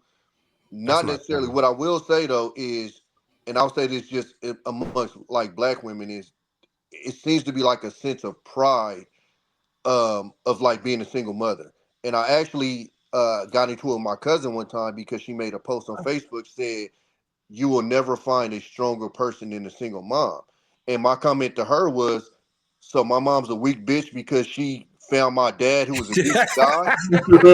And she goes, "Oh no, cousin, I didn't mean it like that." I'm like, "No, you exactly meant it like that. That's exactly what you said was you're stronger than my mom because you had babies by two idiots that we knew were idiots. Like they was known in the hood of being no good ass niggas, and now you're strong because you had babies by them? Nah." So there is this kind of, it's almost like women have a, and again, I don't want to say all, you know what I'm saying? Of course, we'll never meet all, but it's like this weird thing that's going on, and I don't know if it's just the younger generation or whatever, where it's almost like you're looked at as higher if you do it by yourself type shit. Word. Well, I think it's just become normalized, man. When most of these younger adults that are coming up all come from broken families, and that's all they've seen their whole life, they think that's normal. Prototype Hanson, hold on. Prototype Hanson, we want to say. Go ahead, Prototype. Then you can hop in. I don't know. I lost that point. Keep going, fellas. It's not just the poor women. It's like bitches like Ebony K. Williams who champions that kind of shit too. You know, there's a lot She gotta of be a women. bitch. Well, I mean, I only call her that, man, because that's what she is. You know, I mean, you know. Hey, Ebony, I mean, I don't know, dude. Ebony, don't be mad at me when you see me, because I you do know, know her, listen, man. Goddamn. I've seen enough of the shit that she talks about, and she should know a little bit better. I mean, she says a lot of shit that I don't think she should say. But women don't know better. Y'all keep trying to hold these women accountable, man. What do you mean women don't know better? It's not in a woman to really to know better. Like if a man hasn't taught her, she don't know. You know what I'm saying? Well, that's not the society we live in. We live in a society where women are expected to be equal to men. So if you want to be seen equal to men, how are you going? You don't get to use that excuse. I don't know no better because a man didn't teach. But they don't. They don't. So why are we using that excuse for them then? We live in the same society that, you know what I'm saying, I say dudes could go in girls' bathrooms, like, you know what I'm saying? They don't know no better. So regardless of the society we live in, the fact is women don't know any better. And until we get that in our head and move accountantly, you know what I'm saying? It ain't gonna work. Hey, look, sisters in the chat, ladies in the chat, we need some input. Ladies in the chat, we need some input on this. Said, Sam, I damn near kind of agree, because think about this, right? Women have this saying, I can do bad all by myself. Right, and if you look at the numbers, you almost, forget the numbers.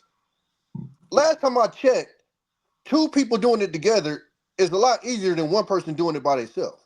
Right. But you have this notion of I can do bad all by myself. It's insane, but they'll literally recite that time after time as if that's logical. And it makes no sense. This will always be easier if 2 people are involved.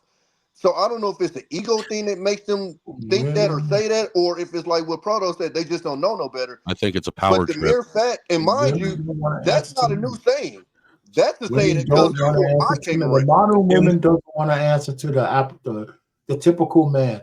Even rich, if a woman gets a rich, let's put it. I'll use Ebony K. Williams. I didn't want to call her a bitch. The reason why she didn't get married, too late, is because she does not want a man at her level or higher, because she knows that he wouldn't take her shit. So she can't be the woman king, right? If I was, she makes like maybe a few million a year.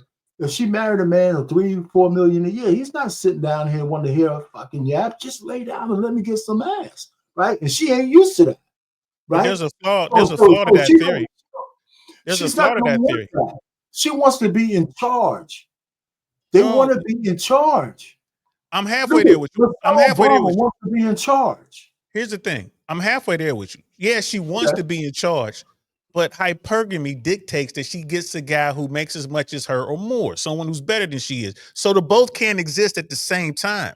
So either she gets charge. Right. So either she gets the guy that is the true the dog, or she has to settle. I mean, we hear that all the time, right? So again, it all boils down to accountability. She has to make a choice. But this is the thing. Again, when you have these posers that sit back and infiltrate these conversations, you got her. She's a poser. She talked marriage, but she ain't married. This woman sat back and it showed her hypocrisy when she was on the Breakfast Club and she was arguing with a younger woman. And the younger woman and her, they both were wrong. Both of them loud and wrong. There was no message to be had there. It's the same thing that we got right here with this doggone dropout sitting back trying to set a message. For one, the message that's always been told to men. This is why you got a bunch of men that's pushing back now. We done had 40 years of somebody telling us, you need to be a man. The last thing we need to have is some damn sugary dropout sitting back telling us you need to be a man when he's dropped out of manhood. You can't be that.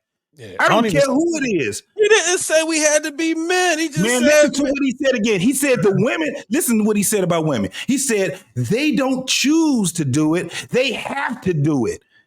If he wanted to set the message, he should have said, listen, men, you need to be in your son's life or they're going to turn out like me. He didn't say That's that. a fact. That is no, but he did. He's fire. That's disgusting. Women are not choosing the lifestyle, bro. But like, I had a discussion with this girl I was in the military with. She was dogging her baby daddy out and this, that, and the other. And I told her, I said, I met that dude once. Nothing about this nigga said good man. Nothing about this nigga said future good daddy. You were with the man and had sex with him, and you couldn't pick that up. And I met him one time. The one time I met him was freshly kicked out the Navy, living on his cousin's couch, selling weed. That's who you had sex with and thought was going to be a great dad. And was he still in his 20s? Say that again. Was he at least still in his 20s? That way it's acceptable to a certain degree. Yeah, we were young. No, you're right. Yeah, we was young back. But as a woman, if I'm looking at that, I'm kind of, again, that's why I'm kind of with Proto. Like, maybe they don't know, because I'm like, how do you look at that and go, yeah, they're still a man right there. They're sheep. And they don't have a shepherd. Like, you know what I mean? Black women are 85% single parent homes. Like, you know what I'm saying? So they don't have a shepherd to keep the wolves away. So the wolves just come. Do they want a shepherd? Do they want a shepherd? Yeah, I think women are opportunistic. I'm talking about a daddy. It ain't about it. They don't have a daddy to vet men that come into their lives. You know what I'm saying? So there's no shepherd there's no shepherd dog to keep the wolves away. So when the wolves come around, the wolves just eat. And the sheep, they can't do nothing about it. They're sheep. Are you saying that all these women don't know their dads? I'm saying that women are sheep. Because they could take a man to their dads, and let their dad meet them. I mean, I don't understand what you're saying here. Well, let me jump in. I'm saying women are terrible at vetting men, and they need other men around to vet men. They are terrible. I've never heard a man. We judge each other. I'm gonna judge you, every man on this panel, based. If I knew you guys, I'm gonna judge you all off of your discipline and your integrity. That's what I'm gonna judge every single one of you on. I've never heard of women say, "I want a man with discipline and integrity." I've never heard. That's the thing is, I just want a man that's loyal. I think men and women vet for two entirely different things. Men vet for viability and for someone that they think they can build with. Women vet for opportunity. That's all he's saying is a man that vets for his daughter, though. He understands exactly what his daughter needs. She's terrible at it. That's what he's saying. Well, that's because women are vetting for something entirely different. They're opportunistic. No. They're still bad at vetting men. I hear what Angry is saying. They're vetting for different things. He's right. I agree with 100% what he's saying, and I agree with what you guys are saying. What you guys are saying is true as well. It's two different things. I got a 16-year-old. My daughter is beautiful, absolutely beautiful. She's tall. She's always been the highest percentile for height. I'm 6 feet. She's damn near as tall as me, but she's a band nerd. And she got her dad in her ear constantly.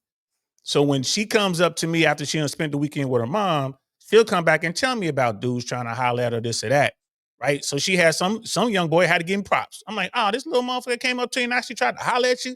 He got your text, got your number and everything. So I get on her phone and I'm sending dude a text. Why? Because as a man, he needs to know, this young dude, that there is a man attached to this girl. And if I fuck up, somebody might be looking for me. Somebody's going to come hold you accountable. Fuck around if you want to, but somebody might be looking for me. And guess what? He just floated away. Why? Because that's a wolf looking for the easy kill to what was saying. There it is. But to Angry's point, women vet for different shit. He's right. He's 100% correct. And they do it terribly. That's what the prototype was saying. They're terrible at it because they don't know what they want. Well, if you look at they don't know what's good for them. I wouldn't say they don't know what they want, but they don't know what's there good. You go. Yeah. Well, I'm just saying. I gotta ask DL a question. Hold on. I want to hear. Hold on, real quick, Payne. What was you saying, Angry? I was just going to say, if you're looking at the fact that me personally, I think they're opportunistic and they're actually vetting to find resources. I think they do it perfectly because every single woman gets the resources that she wants and needs. That's a lie. Nah, no, she don't. No, she don't. They do because if they don't get it from the man, then they get it from the state. You know what happened with a whole bunch. You know what happened with a whole bunch of women that sit there and vet for resources? They don't have protection. That's why their cars be messed up. That's why they be in all kind of different types of situations because they got to do what they got to do now because they went for what they want and not the things that they need. They're terrible at it. But they still get protection from the state. This is the thing. This is what's been knocked out. courting. Have y'all been to the projects? Who wants to live in the It's cell? a bunch of brick. Hold on, prototype. I said it. When if you deal with somebody that comes from the project, they smell like weed, Hennessy, bad decisions. Apartment. But real quick, and then I'll answer Brother Payne's question. He's going to ask me a question, but real quick, to Angry's point, they're getting the play is especially if you're in the hood, the play is to get a baby, right? Even if dude's a knucklehead, he don't have any money, but you can qualify for a cool spot, a spot you couldn't buy on your own. So you did get the provisioning, right? You did hit the lick, right? That might be the best in her mind. That's the best that she can do. Now, if you got a woman in the suburbs like my daughter, she's going to be looking at somebody who's in 7-figure land because that's the play. That's to come up for her if that's all she's looking for. But my daughter has a man who's going to help her find a dude. Like you might want to leave that 7-figure dude alone because this is what he's going to do. So, but to Angry's point, she still hit the lick. She still got the provisioning. She still leveled up coming out the hood. Right. Yeah, no. The only question I have for you, and you said he disappeared with the text. I think most men would disappear when you had a shotgun emoji and a couple of shit that you probably told. I was just a regular conversation. It was better than that because we real dudes. We from a different world. I don't need no fucking emoji. You can read from my text like I'm letting you know without telling you because I don't need no motherfucking evidence out there. I'm a serious minded motherfucker. If it's time for me to go do something, you ain't gonna know it was me. Yeah, I ain't gonna be out there leaving them. You know what I mean? I could imagine. I'll keep it real. I didn't talk to a woman with a daddy until I was ready to be a shepherd. Every woman I dealt with before my wife, I was. Why'd you? Let me ask you 2 questions to follow up on that. Why did you do that, and how did you even find that path? Because when I was young, I was a knucklehead, bro. I was just, I was just banging it giggity over here, bro. What you mean? How did I find it? Like I said, that's where we grow up at. Women don't have. You know what I'm saying? How did you? Because most motherfuckers from the hood don't have that mentality. So how did you find that path? Like, how did you? Like, I'm what you said. Like, you looking for something. I really wasn't looking for shit. One of my homeboys was, but he grew up in a different world. He grew up, you know what I'm saying, in a nice neighborhood. So I just find that I've never heard that come from somebody. I mean, finding a girl with a daddy, I lucked up. Like, oh, you got a daddy, and it wasn't. I didn't accept that until I was ready to be a husband. But before that, you know what I'm saying? If I knew I was just on to smash and grab, oh, you got a daddy, I'm out. Just like you said. Like you sent the text to the little boy, and he's like, oh, I ain't dealing with that. She got somebody who's gonna come see me. So I'm not dealing with that until I was ready to be a husband and like have to go talk to the dad and do all that. I ain't do that. I ain't do that garbage before I was 25. I was just in and out of there. I talked to a mom. Private chat, BMU. You know what I'm saying? I was smooth over a mom. That's easy work. But when she got a dad in play, he gonna see my BS. Reason why you can smooth. I want them niggas too. I want to welcome my brother Angry Man to the show tonight, man. Angry Man, what's going on, man? Did you get a chance to see the video of the superior being teaching us how to be men? Oh, here we go. Oh, you'll love this. A lot of them have to do it on their own because you have a lot of men that don't step up to the plate. I can't agree to that. You have a lot of men that are in a lot of situations. I can't agree to that. And they don't step up to be good like fathers. that woman. Wait, let me finish though, Mozzie. They don't step up to be good fathers. They don't take care of the household. So she has to abort to the $2 rent to make sure that she's able to feed her kids. You have a lot of men, i.e., Brian, you didn't marry either one of your baby mamas. So that's a product right in itself of a broken home created by a man. So a lot of, let me finish this. What I'm saying, a lot of these women don't choose these things. They're given the cards and they play the cards right. Because at the end of the day, you have a lot of women, i.e. your mother that you just set up here and say, raised you and took care of your household and made sure that she was good and took care of your responsibilities. She didn't want to do it on her own. She had to do it on her own. So maybe if a lot of men start stepping up to the plate, and I wasn't saying that I don't understand, I'm almost done. I wasn't saying that I don't understand the story of a black man because I'm black before I'm gay. But I do know at the end of the day that a lot of men are dealt the cards of doing what the fuck they want to do and they leave the bullshit to the woman, so she's going to pick up the pieces. You don't get to say he's a black man first, because if he was a black man first, he would be that instead of trying to be something else. So he's already wrong off the rip. And to act like women don't choose their situations is the most ridiculous thing in the world. Nobody made them open their legs and let a dude skeet in them raw. Nobody made them do that. And it's like, oh, well, she had to go get the $2 rent. No, she didn't have to go get the $2 rent. My wife, when she was younger, She was supposed to marry this dude. He didn't marry or whatever. She was stuck with kids. She didn't go get $2 rent. She took her ass to work because she ain't lazy. You feel what I'm saying?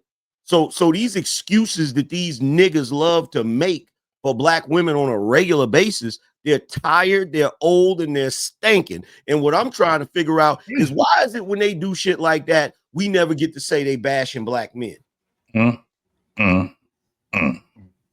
We never get to say that. We never get to say, yo, why are you attacking black men? Why is you like nowadays, whenever a dude see a black woman do something goofy, the first thing they say, and I'm not trying to turn this into a black woman thing. Why not? You turn everything into a black man thing.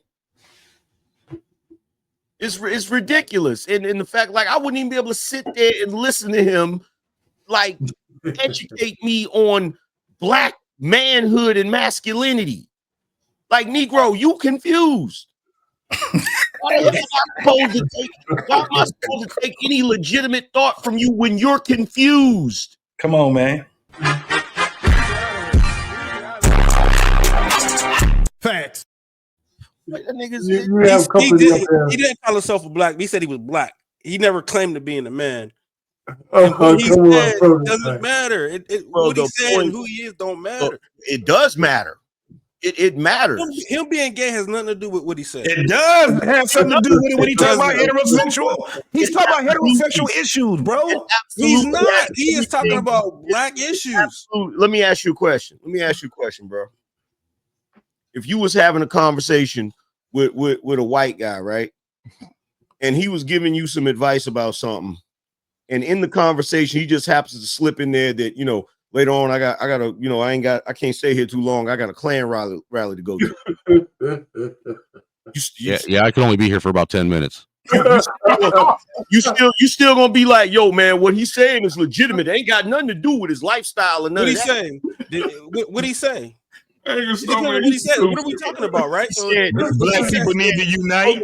If that Klan member told me how he made $1 million, he said niggas ain't shit. If he's rich and he told me, yeah, this is what I did to get rich, blah blah blah. This to make this play, make that play, and then be like, oh, by the way, I'm about to go to this Klan meeting. Appreciate it, bro. You know what I'm saying? Hold on. Let me ask some questions. Let me ask you a question, Proto. Let me ask you a question, right? Do you believe in the old saying, you got to see a man to be a man? I never heard that saying. Never heard that before? No, I ain't never heard that saying. Okay. I've heard it.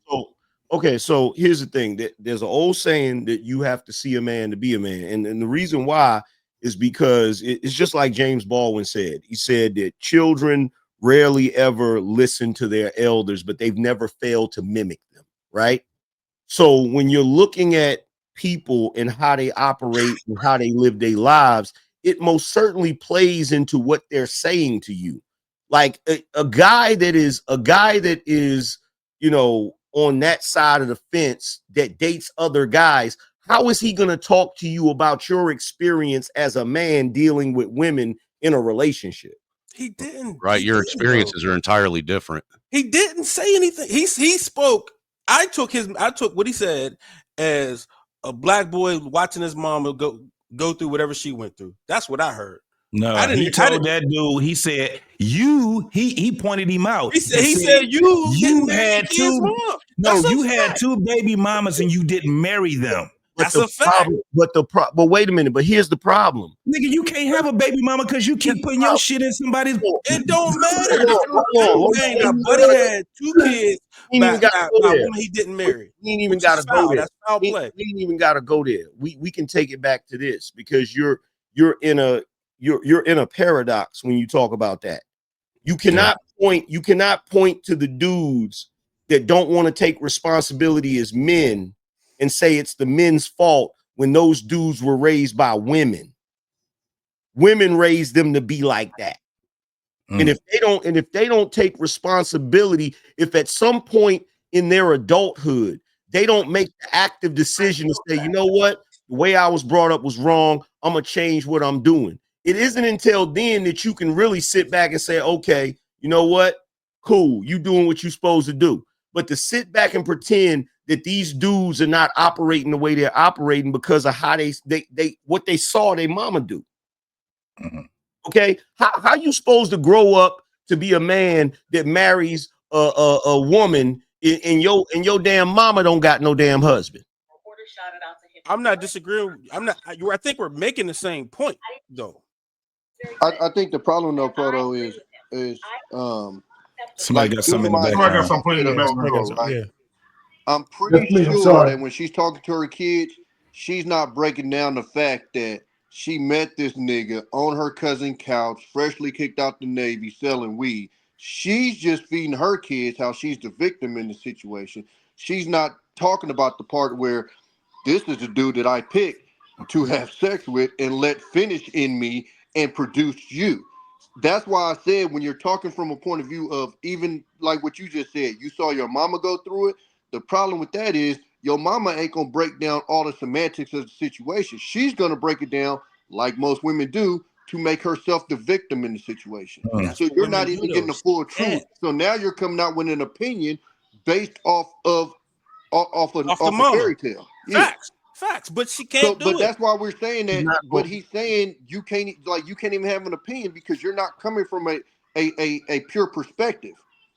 Yeah, I would even come away from the gay dude. Like I said, he's speaking from a woman's perspective, and I'm not disagreeing with that. Yeah, I would come away from the gay dude. Let's just, because it takes us away. It takes us away from the whole point of this, right? Because the title is right. If you hold a woman accountable, they're gonna come at you, bro. They coming at you with everything they got. If you hold a woman accountable, I don't care what community you in. If you look go ahead. But that's why the dude is relevant. The reason why that dude is relevant is because he's the black woman's pet. And her attack dog. You understand what I don't know what attack dog he is, but definitely look, every black woman, I like that. Every black woman has one the same way they have a purse, bruh. That little poodle, that little what toy they dog, do, and what they do, and this is what's so ironic about it. What's so ironic about it is that type of dude gets to talk shit to black women when they feel like they wrong, and they accept it. But the dude that's straight can't say nothing to him. And he what gay because he gay. And what that dude is doing, he's caping for the group that he wants to be a part of. He's caping. He's not on our side. He's not on our side. You feel what I'm saying? He decided a long time ago not to be on our side. Yeah, that's the other reason why he made it a point to point out he was gay, let him know that he was an ally. Yeah, because he didn't have to. He didn't have to put that part in there. More like an infiltrator. Black women ain't got He one. pointed that out because I think that we had a whole conversation. He pointed that part out as if that was already stated. Everybody there knew he was gay. And he said, "I'm black before I'm gay." He never even said he was a man. He said, "I'm black." No, he said before I'm a gay. He said before I'm a gay man. He didn't say man. Look at it again. Black before I'm do gay. it. Right, do but it he could have just said I'm black. He had no reason. There was no necessary reason for him to point out he was gay. Other than the same reason that you guys are disqualifying what he's saying just because he's gay. He disqualified himself a long time ago. Hold on. Again, y'all, it's off the rail. My point is this: women need to be held accountable if they make these kind of decisions. Just like if you got a woman out there who finds the man that she wants and is with that one man and she gets married first, has his kids, and they live happily ever after. That woman won. That man won. You know what I mean? To me, that's how you win. That's how you become, top tier, high value man or woman. Once you find that woman and have that long-term relationship, or that woman finds a man, that's when you make it. This is a lack of accountability, period. Especially in society where you're not forced to have that child. Right? And in a society where the state is going to extract resources and give them to you. And if that is a poor decision, and now you got all these videos out here, and I understand it's YouTube and all that, it's social media, but you got women out here telling the truth. Like, I don't even want these kids. Let me say this. Because what's this conversation, like that part of the conversation, is a little annoying, and I'm gonna tell you why it's annoying.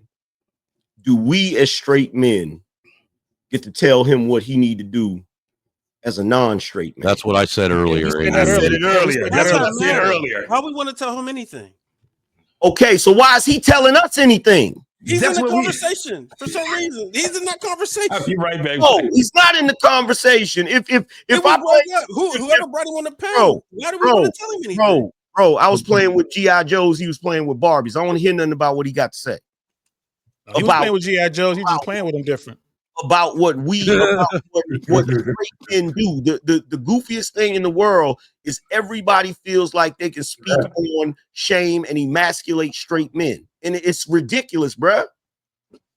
It's ridiculous. Like, no, we not doing that. Like, stay in your lane. I don't have a problem. Look, here's my thing. I don't have a problem with him being in that lane. Cool, be in that lane. But don't jump over here whenever it suits you to tell us what we need to be doing. Yeah.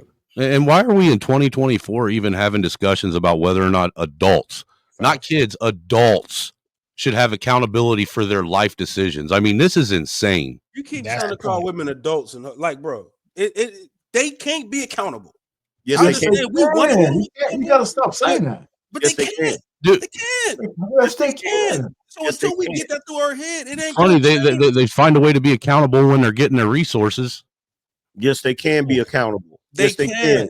Yes, they can. Yes, they can. Man. Unless a man is there to teach them to be accountable, they can't be accountable. Fam, until recently, men held women accountable. That's a reality. Yeah, society did Had that. The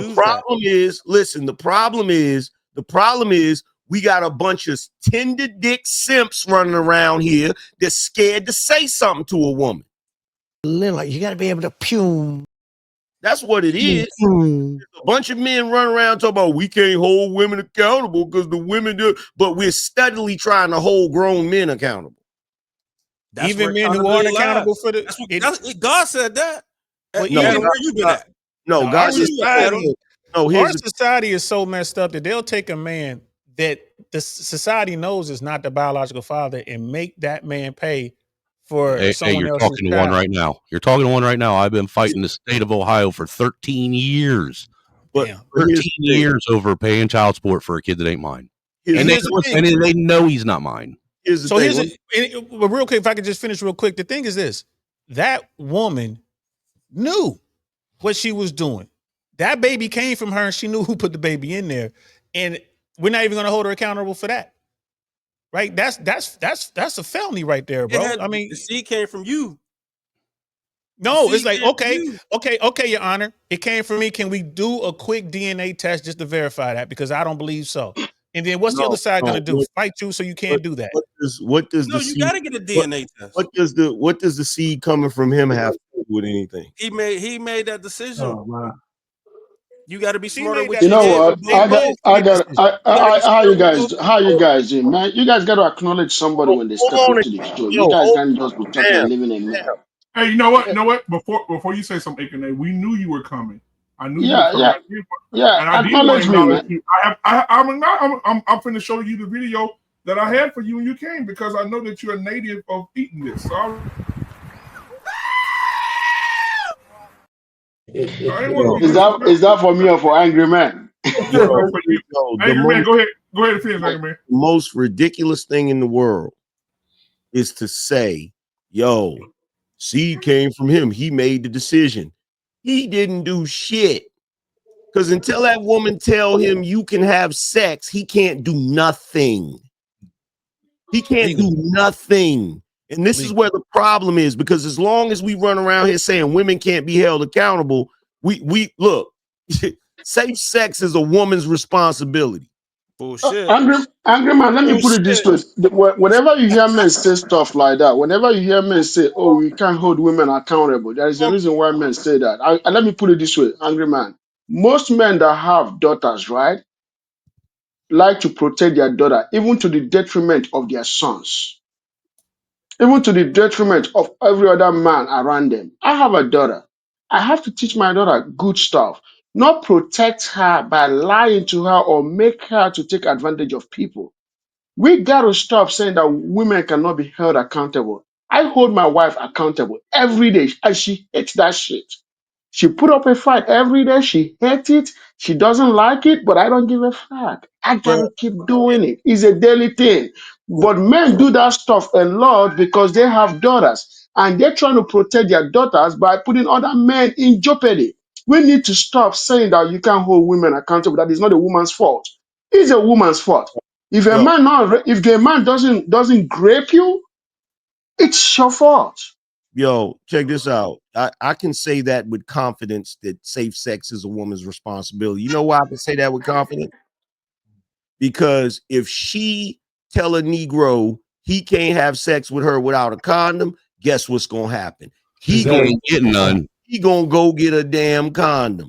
or he ain't getting none. She grants the access to sex. That's number one.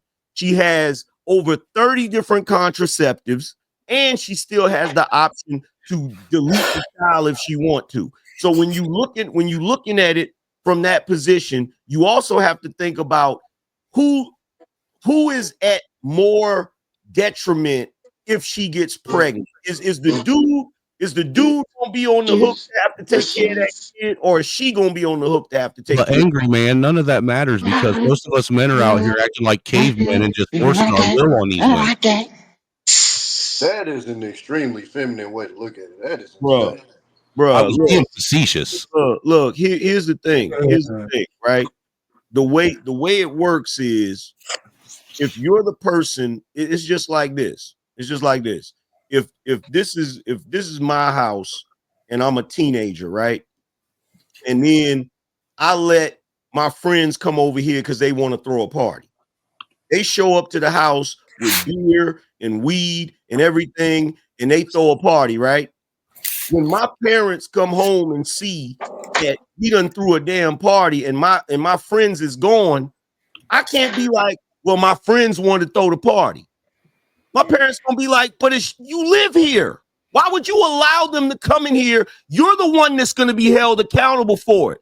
So guess what? If a woman allows a dude to have a party in her pants, it's her pants. So imagine my son coming to me and going, damn, Pops, I got this chick pregnant. I go, damn, bro, why you ain't use the condom? And he go, she said I ain't have to. And I go, oh, okay. Because look, here's the thing. And I get you, Tommy B. Here's the thing. That is stupid on his part. But the point that I'm trying to make is that he wouldn't even be able to have sex with her if she, one, didn't permit him to, and two, told him he better have a condom. No, 100% agree. But to say that it's only a woman, like I get what you're saying as far as like I didn't say only. Outlook. But what I'm saying is because we had this discussion when they had the when they reversed the Roe v. Wade, I think it was, and the men were, oh, this is, and I'm like, the simple way of not ending up in this situation is don't go in Raw. That's the simplest way to not end up in it at all. Period. Point blank. Me as a man, what I can control to not end up in a situation where a chick wants to get rid of my seed is to not go in Raw. Period. It ends there. Okay, and we get that. We gotta listen. It's a false equivalency, though, Tommy. I mean, that's what you're saying. Most men, listen. If you're a guy who regularly gets sex, you're gonna have a little bit more discernment. When a man has been pining for a chick and he finally gets a chance to get some ass, and he don't got no condom, that motherfucker's sticking his dick in there, and he ain't thinking about the consequences like you might. If that happens, he going to prison, homie. Let me finish. It's still her responsibility to let him in if he's raw. If a woman gives you a warrant order and says, Mama, you can't have this pussy without a condom, you can't have it. That shit's true in it's true in the courtroom and it's true in the fucking bedroom. And we gotta stop taking that agency away from women, man. It's just crazy. Hold on. I think the responsibility lies on both. But you, as a grown man, just said if you haven't gotten any, and she says you can't use one, what am I supposed to do? I'm gonna go in wrong. Okay. Let me know if I. Yo. Yep. Now, hey, but before Uncle Jeff is in the building tonight, ladies and gentlemen, Ekanay's in the What's up, building. Uncle Jeff? Thank you guys for being here. That Hey, was listen, Tommy. What's up? before you say something, Jeff, I want to play the last video of the night because it ties into what we're talking about, and because I want to see the faces of you niggas after I play this. Here we go. Okay. Here go y'all sister from another mister right here. Much of an unpopular opinion, I don't care. Y'all know that. There is just a big group of black men who really don't like black women, and we need to really address that and talk about it. They have a hate for black women because they have deep-rooted mommy issues, and every time they look at a black woman, they see the pain and the discord and the dismantling and the issues that they have with their mother, and they already have this dislike. So when they get into a relationship with a black woman, there's disdain. When they get into a relationship with a white woman, then there tends to be this really tee up of, look at her. But it's not even so much that they're liking on this white woman. They're trying to use this white woman as a weapon towards the black women that they truly hate. So it looks as though, because when you see a black man with a white woman, it's almost rarely that he's not looking over at a sister when a sister walks by him. And I'm not saying he's not happy with that white woman, but what I am saying is that there's a group of black men who really have to address the underlying issue of, why do y'all hate, not even dislike, disdain black women? That is a psychological issue. That is a mental health illness, seriously. And that is a direct reflection of self-hate. And so because of that, you can't grow. And let me say this, for y'all who got a problem with us, and for y'all who seem to hate us, we don't want you anyway. So please stay way over there, wherever they are. They could be white, Latina, Cat. She need to shut the hell up and go somewhere and sit down because she don't know what the hell she You talking know about. what? About as confused as that homo that was talking in the first video. That's like somebody saying that a black man only has issues with racist white men because they have authority issues. That's the equivalent of that. Angry man. Hold on, let's get Uncle Jeff first. Let's get Uncle Jeff first. Go ahead, Uncle Jeff. Hey everybody, first What's going off, on, dope ass panel, dope ass subject. One, the first thing that comes to mind is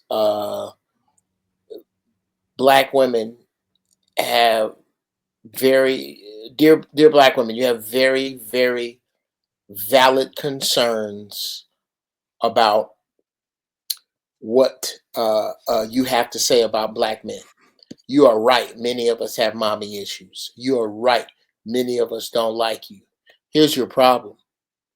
Because you don't police your own when they're wrong, no one on the earth gives a fiddler's fuck about your problems. No one cares.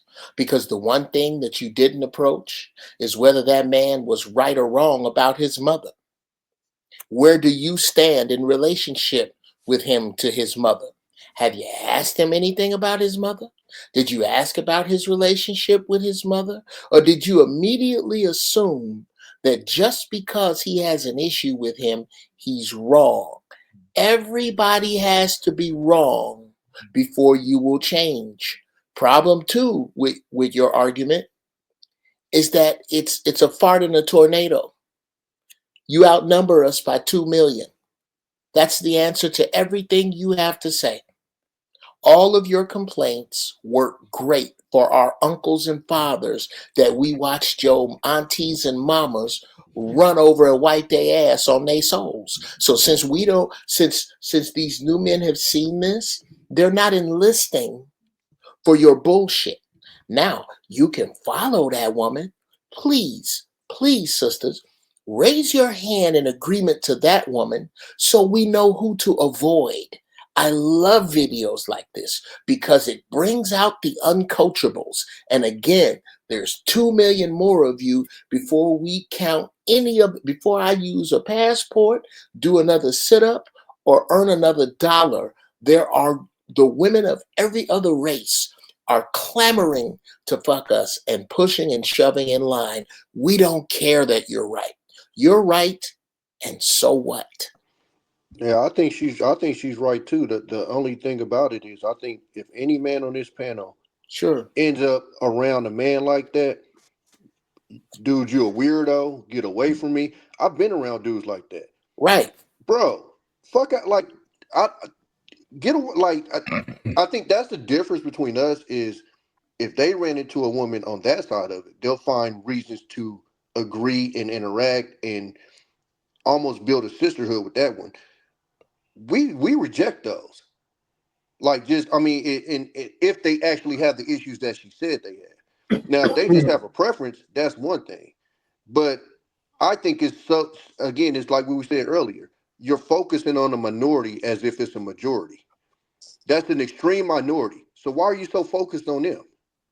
Are those the ones that you want and they don't want you? I'm confused because that situation that she just said is such a minority. I don't even understand why it's even being brought up. I don't give a fuck. Trying to figure out why y'all giving validity to this woman. She's Yeah. not correct. She don't know what she's talking about. She's actually projecting. She's the one that don't like black men. I was just about to say that. She's the one that don't like black men. Like you about to go off. That's the whole reason. That's the whole reason why she got a girlfriend. Oh, bingo. And the only time she want a black man is if she sees him with a white woman. She don't like black men. Now, if she would have said a lot of these black men have black women issues, I'd have said she's 100% correct. Black men don't have mommy issues. They have black woman issues. And the reason why I say that is because most black women who are mothers aren't mothering their children. They're black womening their children. I'm gonna need you to repeat that, sir. Most of these black women who are mothers are not mothering their children. They're black womaning their children. Jesus Christ. That's why they expect their sons to take the place of the nigga they couldn't keep. And that's why they expect their daughters to take care of their household and raise the siblings and be mothers that they're supposed to be. Facts. Ouch. And again, the yellow, pink, and blue elephant in the room again is these damn LGBTs that dropped out of heterosexual relationships. Got the audacity to talk about heterosexual relationships. Yeah, JT, she's another one, ain't she? She's another one. She's another one. You gonna talk about a man that wants a woman just because she ain't the same damn hue and color, and he's a problem? No, you the problem. Yeah, because guess what? You want the woman. You don't want the man. Guess what, JT? You had that same problem with Prince Ella Clark, right? Absolutely. This is what you notice about the women that actually are able to get men, the women that are actually able to get the men that they want. You don't see them online. You don't hear nothing from them. You don't hear nothing from them. Yeah, they on social media. They happy. They quiet. They chilling somewhere. They chilling somewhere. They won. They chilling. They don't care about this. What's going on down here with these ankle biters, man? They don't care. So yeah, I can see what you're saying. You see this a lot. Again, this is just social media. It's just a very, very small microcosm of what's going on. The average woman out there, man, that I know, grown ups, they been with they dude, they with they got their family, man, they happy as they can be. But the boss babes that I know, man, a lot of them are real bitter, bro. They are real bitter. And it's like you can't compete, baby. You cannot compete because the guys that you want get to choose and they don't want to handle that. Again, consequences of their choices early on in life, they don't want to deal with it because they was raised in that under that everybody gets a trophy shit. I grew up in the 70s, bro. First, second, and third, that was it, man. Gold, silver, bronze. Outside of that, man, don't bring that shit home. Participation award? Now, we only had first. Let me ask you fellas this. Just to reaffirm the statement that I made. How many times have you in your youth been in a relationship with a black woman and you get into a disagreement and she's arguing with you, going back and forth with you, and it feel like the same damn argument your mama have with you? Yeah. Big time. You're going to come away from that, bro. You ain't got to deal with that shit. There's a lot of dudes, especially guys who've done the work, man. I'm not going to deal with that. I'm not going to do it. Yeah, and I don't have to do bad by myself. I don't have to get my passport, but I can. I could go do what I want to do. I'm a fucking man. And when I'm ready, I'll get what I want. And these sisters don't realize that, bro. Yeah, and the crazy thing, like me, I got a different circumstance. I was raised by my grandmother, and my grandmother mothered me. You understand what I'm saying? She didn't do those things that they do nowadays. Like, she didn't emasculate me. She didn't, do the thing. She didn't baby you, right? She didn't baby me either. You feel what I'm saying? Because whenever my father or my uncles came around and they told me, get out here and help me build this, or get out here and help me, or they told me to do something, she didn't interfere with that. You feel what I'm saying? Whatever they told me to do, I had to do it. Yeah. You understand? I couldn't go running to her and then she rescued me from them and all of that goofy stuff. You feel what I'm saying? But it's different when you're raised by a black woman that was born in the 1920s. That's a whole different thing. You feel what I'm saying? Absolutely. So nowadays, and that's part of the reason why it's so easy for me to spot the goofiness, because I saw what a black woman is before all of this goofy shit. Mm-hmm. You feel what I'm saying? Before all of this foolishness, right? Like for instance, we got a thing we call you ever go to somebody's house, you knock on the door, and the first thing you ask, like if you at a house and there's women in the house or whatever, and they in the room with the door closed, you knock on the door, first thing you say, are you decent? Yep. Mm-hmm. Right? Yes. Yeah. These women don't even understand that. They get on live streams with their bonnet on. Yep. In their night clothes and stuff. You're not decent. You're not supposed to be in front of everybody when you're not decent. When Walk you're not around the kids half naked and shit. Okay. Yeah. Hold on. Let's define decent. Decent is not just not in your drawers. Decent is, are you presentable to the world in a way that dignifies you or not? And there are two words that are missing: pleasant and classy. Classy. Yeah.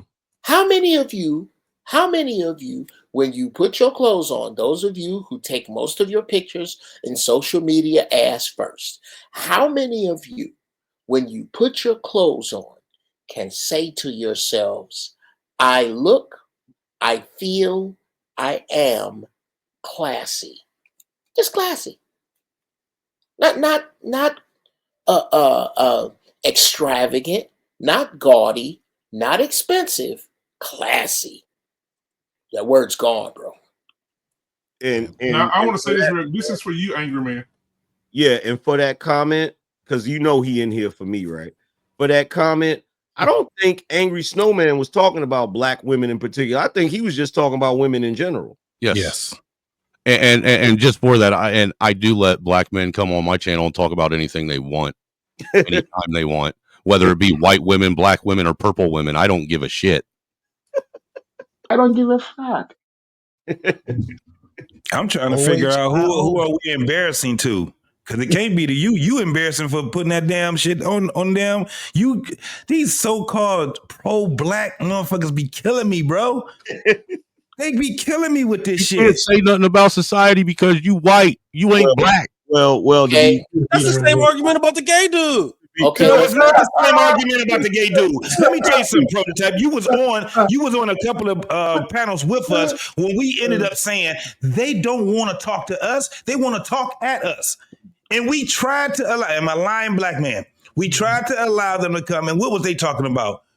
They was trying to be pro-black. You can't tell nobody about black family at all because you're the opposite of creating black families. Well, what are we talking about? Thing, JT, you gotta call a thing by its appropriate name. You gotta say pseudo pro-black. Pseudo pro-black. These new niggas ain't pro-black. They're not. They're pretending to be pro-black. They're not, because there's no way that you could be pro-black in this day and age and look at the community and think you got time to be commenting. You got work to do, Absolutely. bro. You got work to do, homie. You got a lot of work to do. Get off this damn panel talking that shit. Okay. But it's a lot of some good points being made about how to present yourself. You know, like we were talking. I share with everybody. I got a 16-year-old daughter. You know, and for the past 5 years, especially, is when the emphasis began. I would point out to her what's appropriate, what's not appropriate, because I want to raise my daughter to be elegant. Now, right now, she's just a cute band nerd. But she's a beautiful young woman, and it is what it is. She's cursed with beauty. But I need to get her prepared.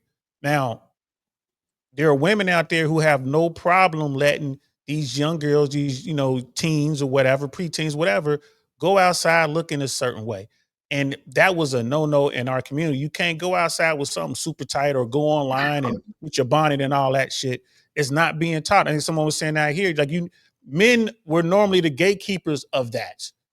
I don't want my daughter going out there looking like she about to go jump on the pole. That's my job to keep her off the pole. It's my job to keep my son out of prison. But we don't have that anymore. And it's again, no accountability. If you bring this up to a woman, she gets mad. Who are you to tell me how to dress my daughter? Like, I'm a man and I know what's out here. But you don't want to listen to me and you're mad at me and I'm supposed to hate you? Don't sound like I'm hating you. I'm trying to show you love, sister. I'm trying to show you how to move. And you don't want to listen to me. So who hates who? So does it go back to what Prototype was saying? They don't know no better. They do know better, bro. They don't They know. know. They know better. They just choose not to. Being defiant is not the same thing as not knowing any better. They're being defiant. Well, we going from generation to generation though. We can come back all the way 5 generations, bro. We can go 5 decades of a bunch of bullshit when they on their own. They don't have a man. They don't. So I'm not saying that I 100% agree, but he does have a point. They keep showing you they don't know. They keep showing you. Wait. Hold on. Here's the problem with your logic, right? There's only one problem with it. Let's say, for argument's sake, that they don't know no better, right? Once a man tells them better, guess what? Now you know. Defiant part. It depends on what man. It depends on what man. Because are you? So now we're gonna like, let's be real. I don't know who plays sports here. Does the goalpost got wheels on it or something? Listen, no. That shit around, man. I'm not taking advice from a coach that hasn't made it further than me. You understand what I'm saying? So if my coach, if a coach is trying to tell me how to go to the next level and he ain't never been to college, I can't listen to you. So your advice isn't valid. Like, you know what I'm saying? Your manager can't tell you how to do your job if he ain't never did your job. I'm not with you on that one, That's not always true. That's not always true. Yeah, I'm not with you on that one, brother. That's not always true. If your manager never did how can somebody tell you how to do a job? The coach scenario, people can set you up to take the right path to get where you need to go without actually doing the job. What not to do. The coach who didn't succeed could say, "Listen, I tried all of this shit. I could tell you not to do that because it don't work." I can at least tell you not to do that, right? But I can't tell you what to do when you get there. I don't know if anybody surpassed their parents. You know what I'm saying? But I have, and I got to a point where like I couldn't even ask my parents for advice because they ain't never been here. So if a woman don't have anybody to respect to tell them advice, if just random dudes is coming at them like, "Hey, do this, do that," blah blah blah. But you're not listening to anybody off the street. But the problem with that, here's the problem with that, and I feel your pain on the asking parents advice. I found myself in situations I can't go to any of the men in my family because they haven't gotten to that level. So I get you on that. But the problem is when you're in a position where you're not doing things properly or you're not getting the results that you need to get, you got to listen to somebody. And the problem with them is they don't want to listen to nobody. That's the problem. You don't want to listen. They don't want to accept it. Yep. They don't even want to listen to their intuition. What they call it? Intuition. They don't even listen to their intuition. Gentlemen, I fear, gentlemen, that we are commiserating over a problem that is about to take care of itself. In what way? Okay. First off, with what is on the horizon, what is here, the foolishness that equals the people in our community that we don't like is going to be eaten alive by what is next. If you do not have a skill that has less than 2 syllables, to exclude electrician, plumber, carpenter, welder, there you go, welder, pipe fitter. If you don't have one of them, bruh, if you are the assistant director to the executive of the whatever, you cooked. You cooked. And in that cooking is going to be the foolishness that I don't listen. That you about to see a whole bunch of Lot's wife. How come I can't stand over here? Bump up. You about to see a bunch of that. You mean Don't Villains assault everywhere. Okay. Are you talking about professional chair sitters? Oh yeah, brother. No, here's what you finna see. It's going to take. It is going to take the the removal or them seeing the removal. And y'all know I ain't no Bible bumper, but I dare you right now to go to Isaiah 4 right now. And you looking at right now. You got about 18 months before whatever is left from these scallywags is going to be begging to have a man. Because the universe, let's take it out of God for a second. The universe has done away with the safety net. Oh, you can trick off your rent money if you want to, like you used to. Remember when people used to trick their rent money off because they wanted to go to All-Star Weekend and then take 2 months to make it up? Oh, you can't do that no more because gas is $5 a gallon. Rent $2,500. Brother, you can't. There's no room. The universe is taking away the safety net, and to drop it back over, God has. We've all heard this. Surely, goodness and mercy shall follow me all the days of my life, and I will dwell in the house of the Lord. Okay, I don't have anything to back this up other than my own belief. I believe that God has left His goodness, but He has taken His mercy. And He's not going to suffer no fools no more. There will be no more suffering of fools from this point, from January 20th forward. There will be no more suffering of fools. You ain't going to have to worry about this. And this is because of, and I'll land the plane, this is tied in to the attack. This is why racism is just about useless. It's done what it needed to do.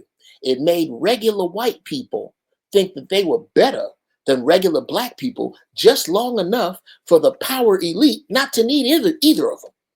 Facts. The power elite is not the power elite no longer needs common people. That's fact. There are cars that drive themselves, trucks that drive themselves. We are moving into an age where the only need for common people is the few the power elite need to serve. And in that, it's going to eat up all this bullshit. And then you're going to get the return of big mamas like Angry Man's grandmama, like my grandmama. These people in the middle, everybody born from 1946 forward, you're going to have to write off. And that's what it is. Nobody wants to be honest that you got to write these sisters, the funky ones in the chat. Keep with that attitude. God got something for you, and you know I'm right because I'm talking to your spirit. I'm not talking to that funky ass gutter snipe that's typing. I'm talking to the part of your intuition that either you're ignoring or is straight fucking trash. There is no third, because if you are so in tune with the universe, why does the wrong nigga keep getting the opportunity to fuck you? Damn. Look, because society doesn't hold her responsible for her bad her poor decisions. So mad at the girl. Uncle Jeff, let me ask you a question. Uncle Jeff. Yes, sir. So are you saying, in a nutshell, that the party that started in the 70s is finally... Brother, the lights is on. Closing time. The credits are rolling. It's over. It's over. All that babyface talk. You know what the difference is between babyface and new songwriters? Babyface loved his mama because she didn't treat him like you treat your sons. Y'all treated these songwriters like this, and this is why this is where you get, you little funky ass bitch. I don't fuck with you. Yep. you little. How you think that dude feel about his mama? That dude don't love his mama because his mama act like your funky typing ass. That's why. Didn't Tupac call it? He said, or else they gonna hate the ladies that make the babies. Yes. I mean, you guys are pointing out. I'm not religious, man. I'm your friendly neighborhood heathen, but boy, oh boy, I'm with you on that. I might have to go open up that daggone book and have a peek. What would you say that was? Isaiah something? I might have to go have a peek. Here you go, brother. Read the last half of Isaiah chapter 3. All right. That will define the woman we are talking about. Read the first part of Isaiah 4, And that's going to tell you what's finna happen to them. And we are standing on it right now. Standing on it, for sure. We stand on. I dare you. Pull up another tab and Google Isaiah 4 and read it. You ain't got to dare me. I'm Damn everybody. it, you challenge me, and I accept that challenge, Jeff. Yeah, I'm gonna read it. Yeah, The last half. I'm gonna read it in plain English. I'm gonna get my plain English book too. I ain't gonna get the one in yes, sir. Yeah, I'm gonna get the plain English. Not the these and thous. The last half.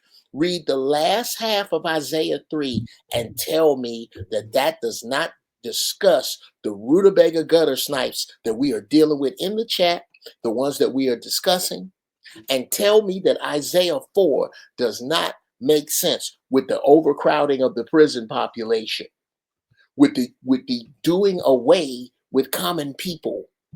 What you think all these fires out here are about? What do you really think that's about? Regardless to whether there's a conspiracy or not, who you think gonna be able to rebuild out here on the most expensive real estate on the earth? The super wealthy. Course correction. It's a redistribution. Yes, and it's going to be entirely one percenters out here. And I believe this about every city. Every city is going to be these dope places of convenience and opulence and safety and security and whatever it is you want. Everywhere else, beyond the Thunderdome, nigga. And that's where these people are going to live. And what you're going to see, which I've said before, how many of you gentlemen here are Conan the Barbarian comic book fans? If you ever read the Conan the Barbarian comic book comic books, they had a group of people. Y'all old as hell. Y'all reading comic books. Called Well, here's the deal. Yeah, bro. We old. I came up Well, what's funny is young cats use old like a snap, like we'd rather be you. Listen. Man, here's the other. I'm glad I'm not a Gen Xer. Y'all niggas is trash. Look here, bro. Whoa. No. Okay. You got this goddamn slander. No. I'm gonna need you to explain that. Seeing as how the last babies made with love were made to our music. Y'all don't make that. Have you seen? I'm gonna overshare. You watch a little porno. You watch black porn, they don't make love to music. The weather be in the background. You young cats, and the other thing about young cats that tease being older, 30 seconds after you do that, what are you? Older, nigga. Are you expecting to drop dead right now? If Look, not, what you're saying doesn't make sense. I'm just happy I'm not a Gen Xer. You know, that's so and we say so are we. So are we. It's not about my age. I appreciate my age. You know what I'm saying? Bro. Gen Xers, y'all was some weak ass niggas. You know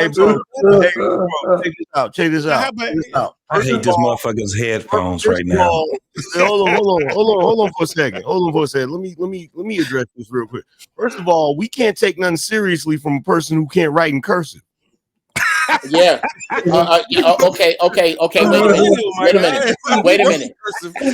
Can't write in cursive. Can't ride a bike without a helmet. Can't tell north, south, and east, west without a device. We had a name for them people. We called them retarded. Yeah. I thought we still called him retarded, Jeff. I'm not trying to slam the young dudes. I'm not trying to slam the young dudes. Drama. Prototype brought the smoke. I know. Like Prototype. How y'all produce no leaders. Gen Xers was trash. Prototype. You talk about sports, fam. Proto. Real, just give me a second, fam. Give me a second. I ain't mad at you for saying that. That's fine. That makes sense to me. Prototype does this the beginning of every year. Yeah, but here's the thing, though. You say you love sports, right? Everything you love and worship in sports, man. Who you think set the records, bro? Our people. Like who the goats? Who done came up with everything? Our people. I mean, it's just every record's getting blown out. Hey, fam. When it come to young niggas like that, you cannot, you can't appeal to them that way because they don't respect nothing before them. So you can't appeal to them that way. So what you got to do is you got to meet them where they're at, which is just insults. You feel what I'm saying? Like if this nigga lost his phone, he'd be screwed. Right. I am not a Gen Zer. I don't know what y'all are talking about right now. Hey, respect. If you lost your phone, you go into a panic attack right now, bro.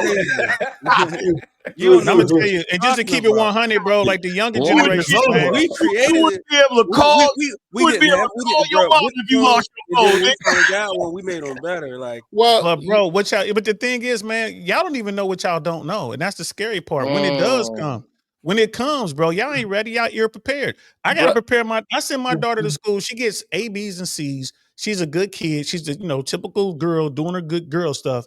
But bro, she's in high school. She struggles to name 5 countries. She struggles to name 5 states. What the hell, bro? I'm telling you, it's y'all don't know what y'all don't know. Well, when the big solar flare comes, calling states, countries, and shit. Okay, well, here's the problem with all that. The problem with all that. The problem with all that is that we have allowed our oppressors, number one, to teach our children. Okay, that's that right there. I'm so glad that public school is about to go to hell, because they shouldn't be teaching your kids no way. You shouldn't be complaining about. I'm gonna tell you who don't complain about that: Armenians, Koreans, the small hats, because they all got their own schools with writing on it that you don't even know. You go to Koreatown, you don't know a hospital from a grocery store, and it's not your business. And they teach their own children. Number two, and they don't paint pictures on the buildings neither. So if you don't yobo say yo, well, out of she and them, you in trouble, bro. Thank you. Number two. What you got to do is give credence to some of what Proto is saying, because they saw our generation fail them in real time, because somebody smoked the crack, somebody sold it, somebody died, somebody went to jail, and that was us. The problem becomes when you find brothers who have survived that, who did not go to jail, who do not have bullet holes, who do not live with their mama, that young cats just throw us over in with the crackheads and say all of y'all are trash. Now, I'm gonna say this, I'm gonna land the plane. Here's where your problem gonna come, is that these brothers who are after us, that refuse to look at anything that came before them, different than like I don't know, surgeons, pilots, architects, anybody who really get electricians, anybody who ever really gets anything done and pays particular attention to what came before them. Since they're not doing it, what's going to happen is when it's their turn to step up with wisdom, they're going to be fucking empty. And this is why we do this. We do this so 10, 15 years from now, when them young brothers look for wisdom, they can leapfrog these all you niggas is trash that won't listen to none of us and come get wisdom. But that's what that's us, though. Uncle Jeff, you got to stop making concessions for these young niggas. I don't. These niggas is trash, bro. These niggas is trash, fam. They sit up here and talk crazy about Gen Xers, but the reality is their entire culture is the great value version of our culture. And all they are is angry. All they are is angry. See, like now. I've hold on, angry man. I've just given Proto something else to latch on to help him and people in his mindset. I've been saying that. Okay. I applaud you, bro. I applaud you, bro. You know how much shit I take from these Gen X motherfuckers because I'm a baby boomer? I'm loving it. I mean, You old ass woman. Well, you get it. Hold on. Boomers are the ones that drop the bag. One mic, fellas. Hold on. Arpay, you don't even get in this conversation. No.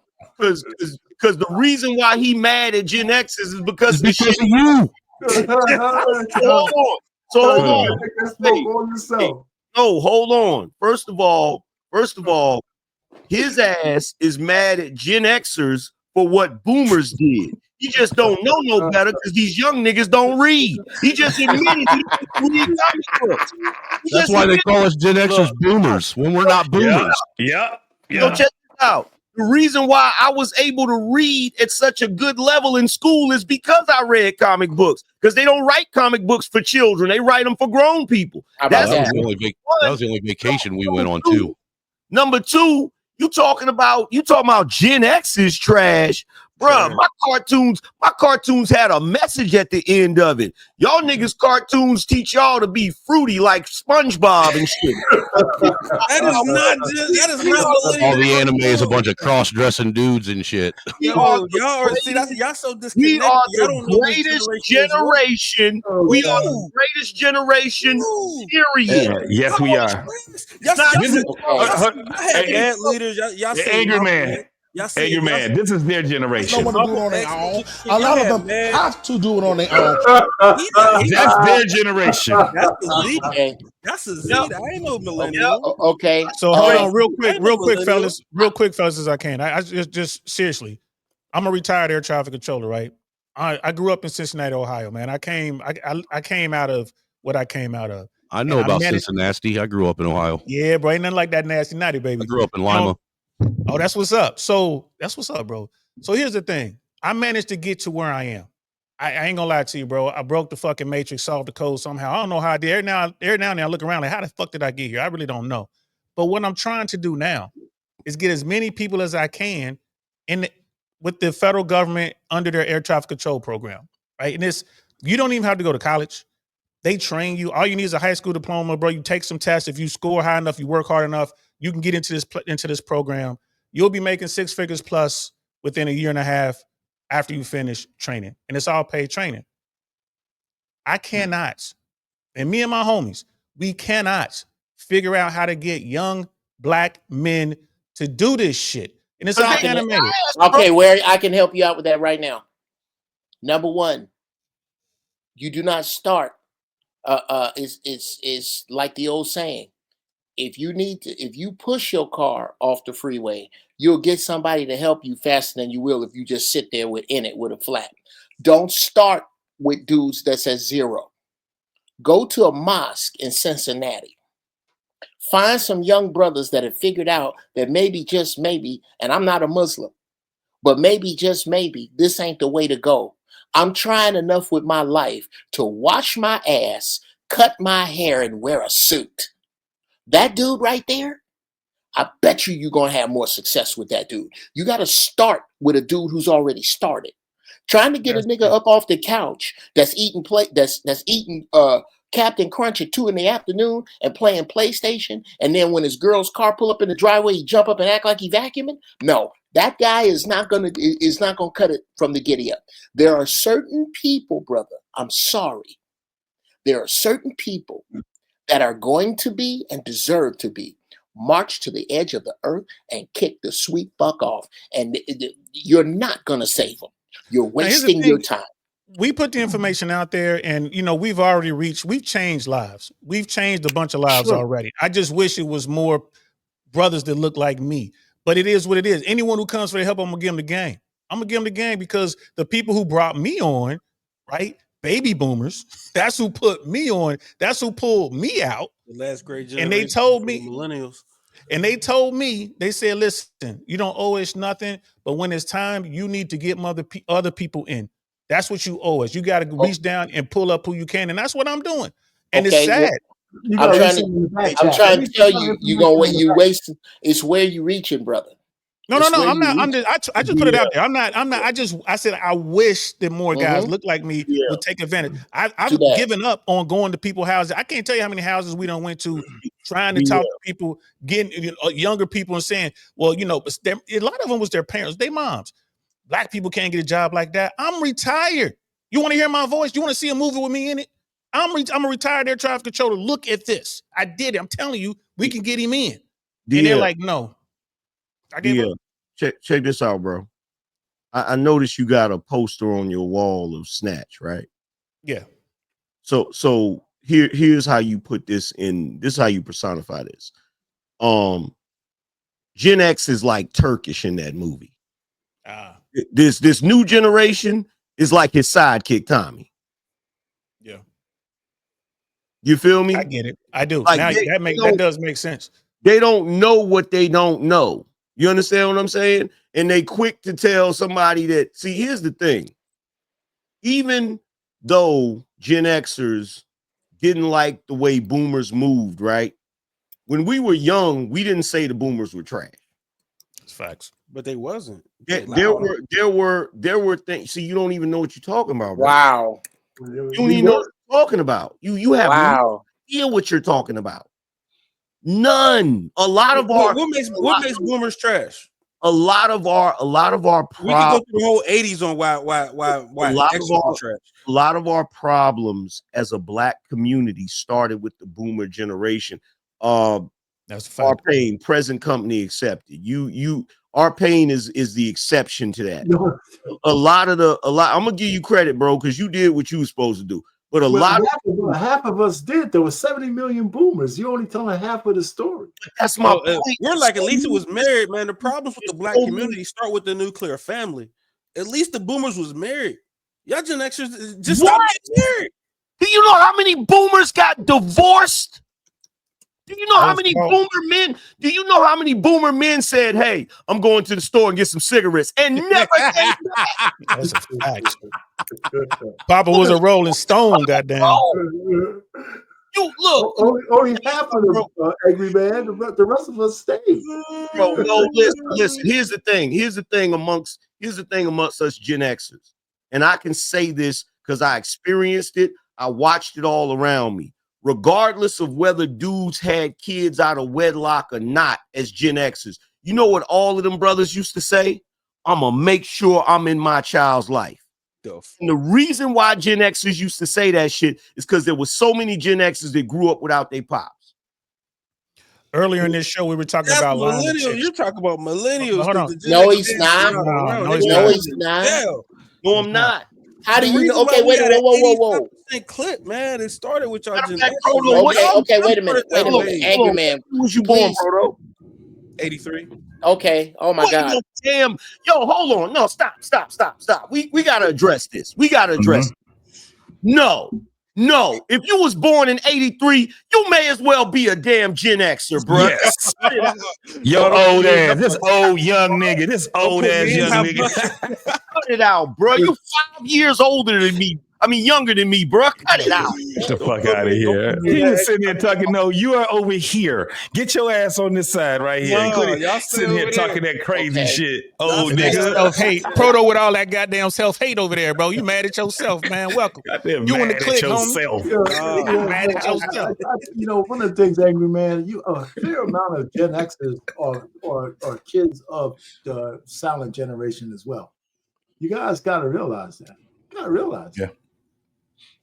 You said the silent generation. I didn't hear what you said. A fair amount of Gen Xers have parents that are from the silent generation, and that's why a lot of us Gen Xers got some damn sense. Okay. Okay. I need you. I need you to disqualify what I'm saying. If the boomers are the shit, the baby boom came from 1946, right? Which is when the brothers came home from the war. Feminism hit right in the middle of those women turning 21 who put the fathers out of the house in order to get money from the government.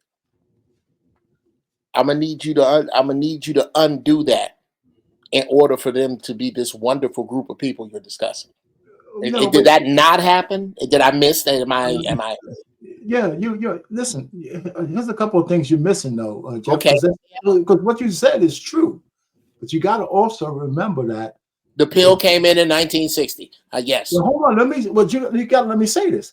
A fair amount of the women who put the man out of the house were also from the silent generation. They were 30-something years old. Mm-hmm. They weren't just 21. It just didn't start there. It could have been, they were anywhere from 21 to 30-something. So it's a mixture. But the pill came in, and you can't discount the pill. Those baby boomer girls were 16 years old, 14 years old. Their mothers put them on the pill as a preventative measure. But subliminally, it told those girls that you could fuck with impunity as well. They weren't stupid. And so that's when they started becoming more promiscuous because they had that protection. They weren't worrying about diseases and shit. They were knowing their mothers put them on whether they wanted to be on the pill or not. Enough silent generation mothers put the baby boomer daughters on the pill in the 60s. You know, and so once they were on the pill in high school, formative years, they said, shit, man, I can fuck the basketball guys. And they just started, so that's when the sex generation. So we got to give them some, you know, you don't have to say they weren't at fault, but you can't discount that shape those girls fucking early. There's plenty of blame to go That's around. what I'm saying. There's plenty of blame to go around. To group a group of people together and say that all of them ain't shit, all of anything, that's inaccurate. Yeah. It's okay to say most of it. It's okay. It's okay. I can't even say with this new generation of people that all of them are bad. I can't say all the music is bad. I can send you to some ice. No, you can't. I can send you to some ice cold music right now from young people. Them niggas ain't shit. Okay, then I'm gonna need you to explain Moonchild. I'm gonna need you to explain what's my man Robert Glasper. I'm gonna need you. It's some great artists out there. Some great music. So no, I'm not gonna take that. The young young niggas don't want to listen to it, and that's why they ain't shit. Yeah. all I'm gonna say is Cameo is trash. Worth a damn, every artist that you name that is an exceptional artist would be propelled to the point where everybody's listening to it. These young niggas ain't shit, and I mean that from the bottom of my heart. They are a microwave generation, a instant gratification generation. They think everything has to be about their feelings. They don't want no criticisms, and they're basically the boomers 2.0. They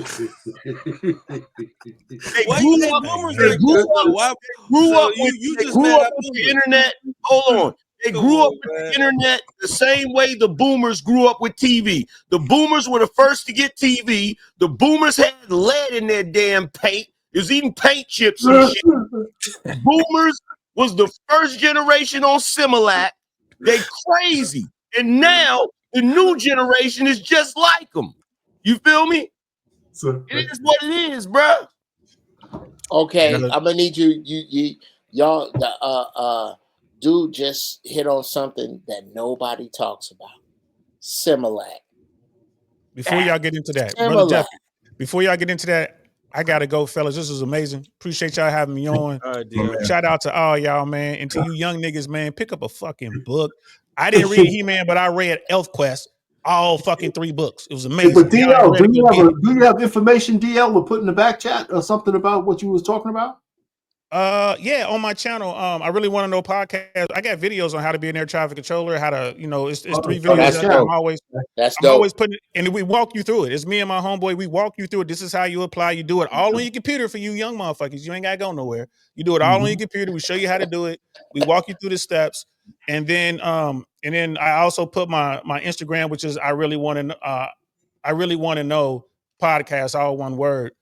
On Instagram, or you can just type in Don Lewis, it'll come up, and you can hit me up. We've got, dude, I've had at least half a dozen or so strangers, people I ain't never met in my life, thanking me.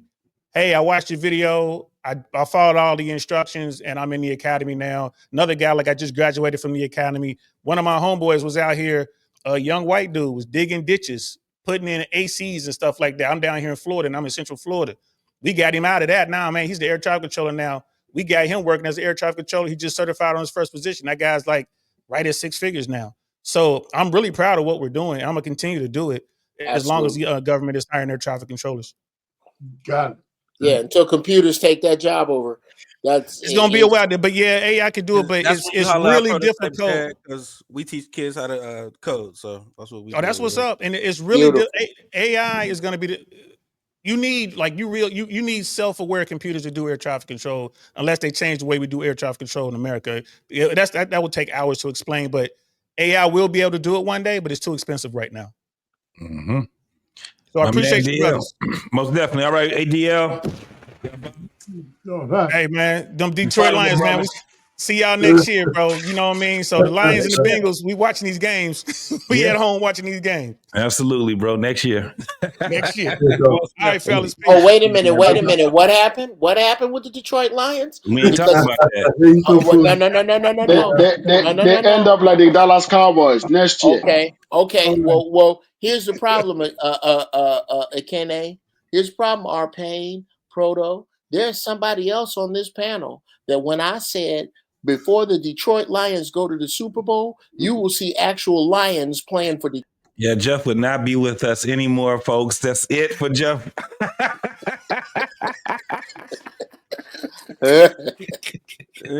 Shoot.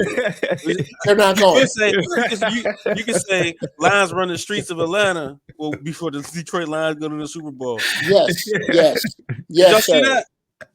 There was lions outside walking around in Atlanta. There was no Lions walking around in Atlanta, man. Y'all, listen, go ahead. Look it up. That's not true. That's not true. We still had a good season, so don't worry about it. We still champions in the North, so don't worry about it. We came out with some trophies. Yeah.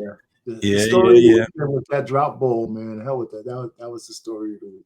Yeah. Okay. Well, it is what it is. Pack of lions running around the streets of Atlanta. There we go. That's a yes. I'm looking at them right now. They were, and you know where they were on their way to? Detroit. They were trying to help them out. Let me tell you something. Them motherfuckers in DC, they wasn't out there trying to taunt us in Detroit, though. They got their ass at the hotel, got off the hotel, went to the airport, and took their ass silently back home. They gonna get hurt, JT? They gonna get hurt? Yeah, they didn't want it. It was some smoke in the city. Well, Detroit. Definitely, man. It is what it is, man. I appreciate most definitely, man. You got any last words there, man? He's gone. Yeah. So, yeah, man. I think we done emptied the clip, man. We done emptied out the clip. Absolutely. All right, Jeff, you got any things you want to say, man? Don't mention Detroit though. Just okay, yeah. without mentioning Detroit, the city that all that's got left is Joe Lewis's arm. Have you seen that? That arm sitting out there? That is absolutely not true. That's all they have is that big old fist and that arm. Okay.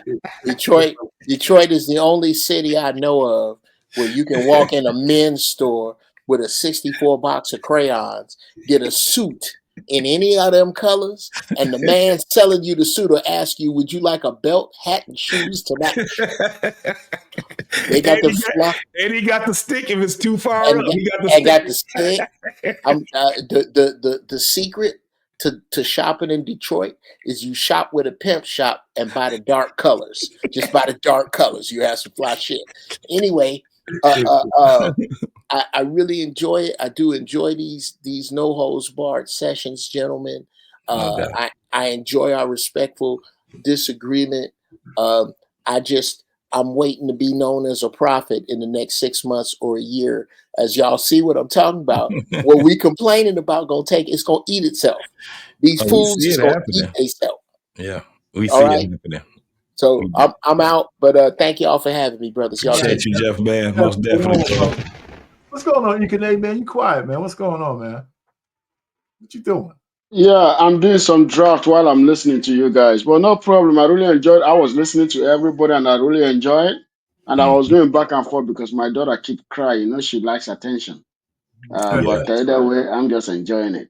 I understand, man. Hey, bro, salute to you and salute to that beautiful baby, man. So late for, man? She just up? To put her to sleep is a war, man. But you know, she can't put herself to sleep. You got to put her to sleep. But I like her to get exhausted. You know what I mean? So that way she can sleep through the night. Yeah. I hear you. Most definitely, man. All right, man. Salute to you, man. Salute to that. Salute to you guys. All right, man. Yeah, man. So JT, man, it's another one of those panels, man. I'm glad we didn't spend too much time on the Cheyenne chick, man. I don't know how she gets. If she wasn't, you know what? You gotta say she's alluring. You would want to bang her out. You know what I'm saying? And that's the only reason why people are listening to her. because she's kind of easy on the eyes, and the only thing that blows it is when she opens her mouth. When she opened her mouth, that's when When she opens her yeah. mouth, you say, "Oh my God, please shut up, just shut up." And then that becomes a different kind of challenge because you would like to bang it out of her. Shut up. Just be quiet. Don't say nothing. Yeah, don't even say nothing. And, you know, so I mean, she make you want to just go, you know, that old primal man, just to, you know, kind of knock it out of her. You know, just shut up. You know, I mean, I still, you know, the first time I saw her was she was interviewing Cam Newton. Mm-hmm. Her tits are out, almost busting out of that dress she had on, and she's telling him how to be a man. Yeah. And he's never been the same since that, by the way. Mm-hmm. And he hasn't recovered. She made him feel like he is like low vibration for having the kids and all that. Because ever since then, every time I hear him talk, he says something stupid. Oh yeah, it brought. I can't even look at that man with respect really too much now. On as far as you know his points of views.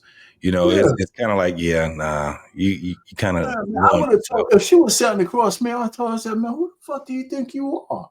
Absolutely. I would have been respectful. I would say, "Listen, you know what? The women that I'm giving kids to, they want those kids. They don't want to get married, and they're not low vibration. They're making choices just like you. Your eggs are old as fuck. They're like 90 years old eggs. You had no kids, no man, and now she wants to take her hand at being a lesbian." Yeah, and that was the thing. So I did, I did a show that briefly discussed it, but I ended up revealing a lot of things on, shout out to my boy Easy Bands, on his show, because he was talking extensively about her. So I brought up some stuff from like 10 years ago. Right, to show exactly where she's getting these talking points from and all these different things, and totally different female, totally different. Izzy was like, "Oh man, are you serious?" I'm like, "See, when we start seeing, because she's on the internet, but she was on another show. Matter of fact, Jeff Brown, he used to do some shows where she was on also. Shout out to my man, Zoe Williams. She was always on his show. So the thing was that when I seen her speaking the way that she's speaking, I'm like, you know how you can just see stuff and you like, people, they done poked holes all through what she was talking about a long, long time ago. But, you know, she got some newfound fame and she's out here just, you know, just putting these words out here. Now, my thing is this. You got the people are believing in what she's saying. Because she's on a lot of panels, man. And I'm talking about a lot of panels that got followers. So it's like, okay. And then she has her own podcast and stuff like that. That she shows no validity. I can't take her serious. But isn't really that much of a flex. You know, we have a lot of stupid shit is being said in front of millions of people in some of these panels. Look at tonight's conversation. Those people are falling apart, right? A lot of people are leaving the show. But they reach a lot of people. But at some point, the foolishness that's being said is and repeated over and over. There's no real receipts. Right. The women are still single. The men are still saying the same thing, and we're still having kids out of wedlock. We're still, you know, you want to be the prize, but just the men you want don't want you. Because there's nothing in it for those men other than aggressive, over-talking woman, and nobody wants that. If I have a choice, if you have a choice, and you do your shit, and you have a choice of women, you're not going to pick a woman that you got to go battle with every night. Absolutely. I don't care how pretty she is. You're just not going to do it. You know. Once you get used to being in a relationship anyway, you got to start doing the work anyway. And I don't know any man that's just going to sit there and just for year after year take that type of a woman. You know what I'm saying? Unless they really needed her, they need a place to stay or something like that. But when you talk about somebody that's worth their salt, it's not going to happen. It's not going to happen. It ain't going to happen, man. So I mean, we so it's just a perpetuation of the same thing. I just think that. And this is fun. I'm gonna make this connection. I don't know if you're in a rush, but go ahead. I'm gonna make this connection. The same thing that has gotten Trump elected is the same kind of thought process going through the whole country in a lot of different levels. Because, and when I'm saying that, people are starting to think differently, right? Mm-hmm. It's funny that maybe a month, maybe 6 months before the election season got hot, Mm-hmm. people were getting fired for the same thing he just wrote the executive order on. Right. Right. You know what I'm saying? Yeah. You know, and we're talking about that child support thing. He's saying shit that men have been thinking about. And I think this is one of the reasons why black women hate Trump. You know why? Because he's a man that personifies a man that will not bend to no fucking matriarch. Right. Right. I agree. You know, and the black man is, unfortunately, and we have to come out of the matrix as a black man, because just like you and me, we all have been under that umbrella. Absolutely. And we had to break out of that shit to become men. Yeah. And we had to recognize that we needed to do it. For you, it was probably the army that got you there, getting into the service. Mm-hmm. For me, it was leaving my house to go to college and joining the frat, being around a whole bunch of crazy ass men. But some of those men were in grad school, doctors, lawyers, doing shit. Some had families, some had. So I learned. I said, man, you know, this is how men move. Yeah. You know, you have to learn that. And if you don't ever get that, you know, so I see that's just a part of it. The inauguration and the fact that the only people who hated everything about Trump is the mostly black women. Yeah. They're all over the place. Yeah. And I'm trying to find what the fuck did he do to y'all? Right. And he hasn't really. And so I'm just saying what he represents seems like it's an anathema to them because they're so beholden to the Democratic Party. And the reason why they're beholden to them because that's where they get coddled. Yeah. That's where they get affirmed. That's their affirmation. And then when I did the show yesterday about Michelle, the fact that she dog whistled to all black women, she dog whistled to the black women. Your feelings is more important than your man. Yeah. Your feelings are more. You don't have to have any. You don't have to follow any expectations, no traditions, no protocol. Mm-hmm. And the thing that makes me so mad, nobody would know Michelle Robinson if she wasn't married to Barack Obama. Word. And she didn't give a shit about that. She didn't give a shit about it. Absolutely. You know? That even if we just looked at it from the optics, man, that just did not look well at all, bro. Especially the funeral. Yeah. Yeah. And then look at how much we can see the difference from the first inauguration to this one. You even had people that he was actually, that's the opposite of where he is politically. And they still congratulated the man. They still, you know what I'm saying? It was at a point where it's like, okay, we have to show the world that we have to start at least being diplomatic with each other. You know what I'm saying? And then, you know, go from there. But that right there, what I seen, I'm like, that shit hurt, man. Just to see it. To see that man walking by himself. Yeah, man. Everybody else's wife showed up. And oh man, that looked bad, bro. That looked bad. It didn't look good at all, man.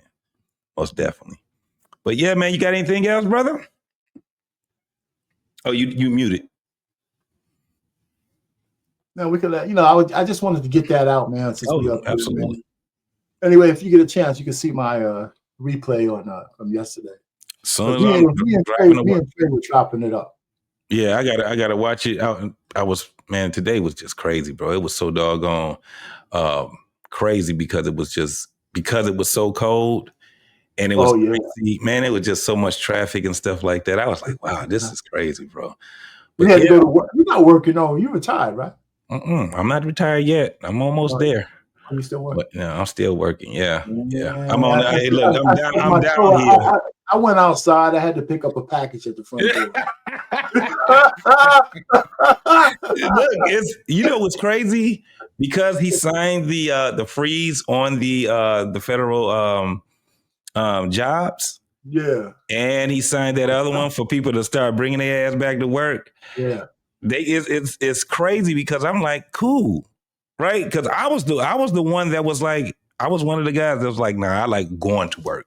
You know what I'm saying? I don't like being at home like that because it makes you complacent, especially the type of job I have. So it's just a bunch of people, man, because it was just so many people working from home. They pissed off right now. They pissed off like hell. You want that job? Get your ass out there. You better get out there, because guess what? We put the freeze on it too. So it's crazy now. And I've seen people. You know what was crazy? I've seen people Payne quit a federal job in the worst way. Just didn't show up. They just didn't tell them, thank you for the opportunity. I'm giving, 2 weeks or a month, or I'm not coming in tomorrow, whatever. They didn't even do that. And I'm like, do you understand what you did? And these are mostly young folks that do stuff like that, man. I'm like, y'all don't really, really understand. When you get a job like that, do you know how hard it is to get fired? Yeah. Let alone, you know what I'm saying? And I was like, all right, well. The federal government is one of the last places where you could work for 30 years in a job. Move up and find different things to do. That will train you, get free education. All of that. The leave policies are real liberal. You don't even have the training. And there's so many people in these federal jobs that don't even know what the hell they're doing. Yeah. Yeah. I know.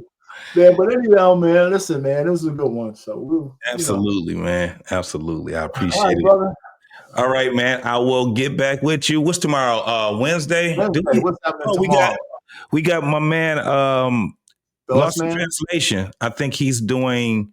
Oh yeah, is that tomorrow? That's Thursday. Yeah. Oh, it's Thursday? I think. Well, let me check. Today's the 22nd. I thought it was today. Look on that. I'm gonna check. Hold on for a second. Either the 22nd or the 24th. He's on the 23rd.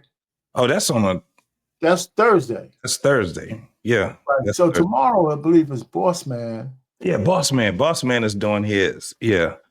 Absolutely. I think he's doing something on Christianity. Boss Man? Yeah, it's up to 22nd, right? Just today. Yes. Right? Yes. Yes. So yeah, it's a religiosity or something conundrum. Part one, Christianity, something like that. Yeah, man. If you guys get a chance tomorrow, is it 9:30 or 9 o'clock that he's doing it? I think it's 9:30. It's 9:45 p.m. And that's 8:45 Central. Yeah, it's 8:45 Central. Yeah. All right. All right, bro. All right, man. Well, we out of here, bro. Y'all take it easy. All right, man. I'll see you later on, brother. You got Peace it. out, y'all. Peace.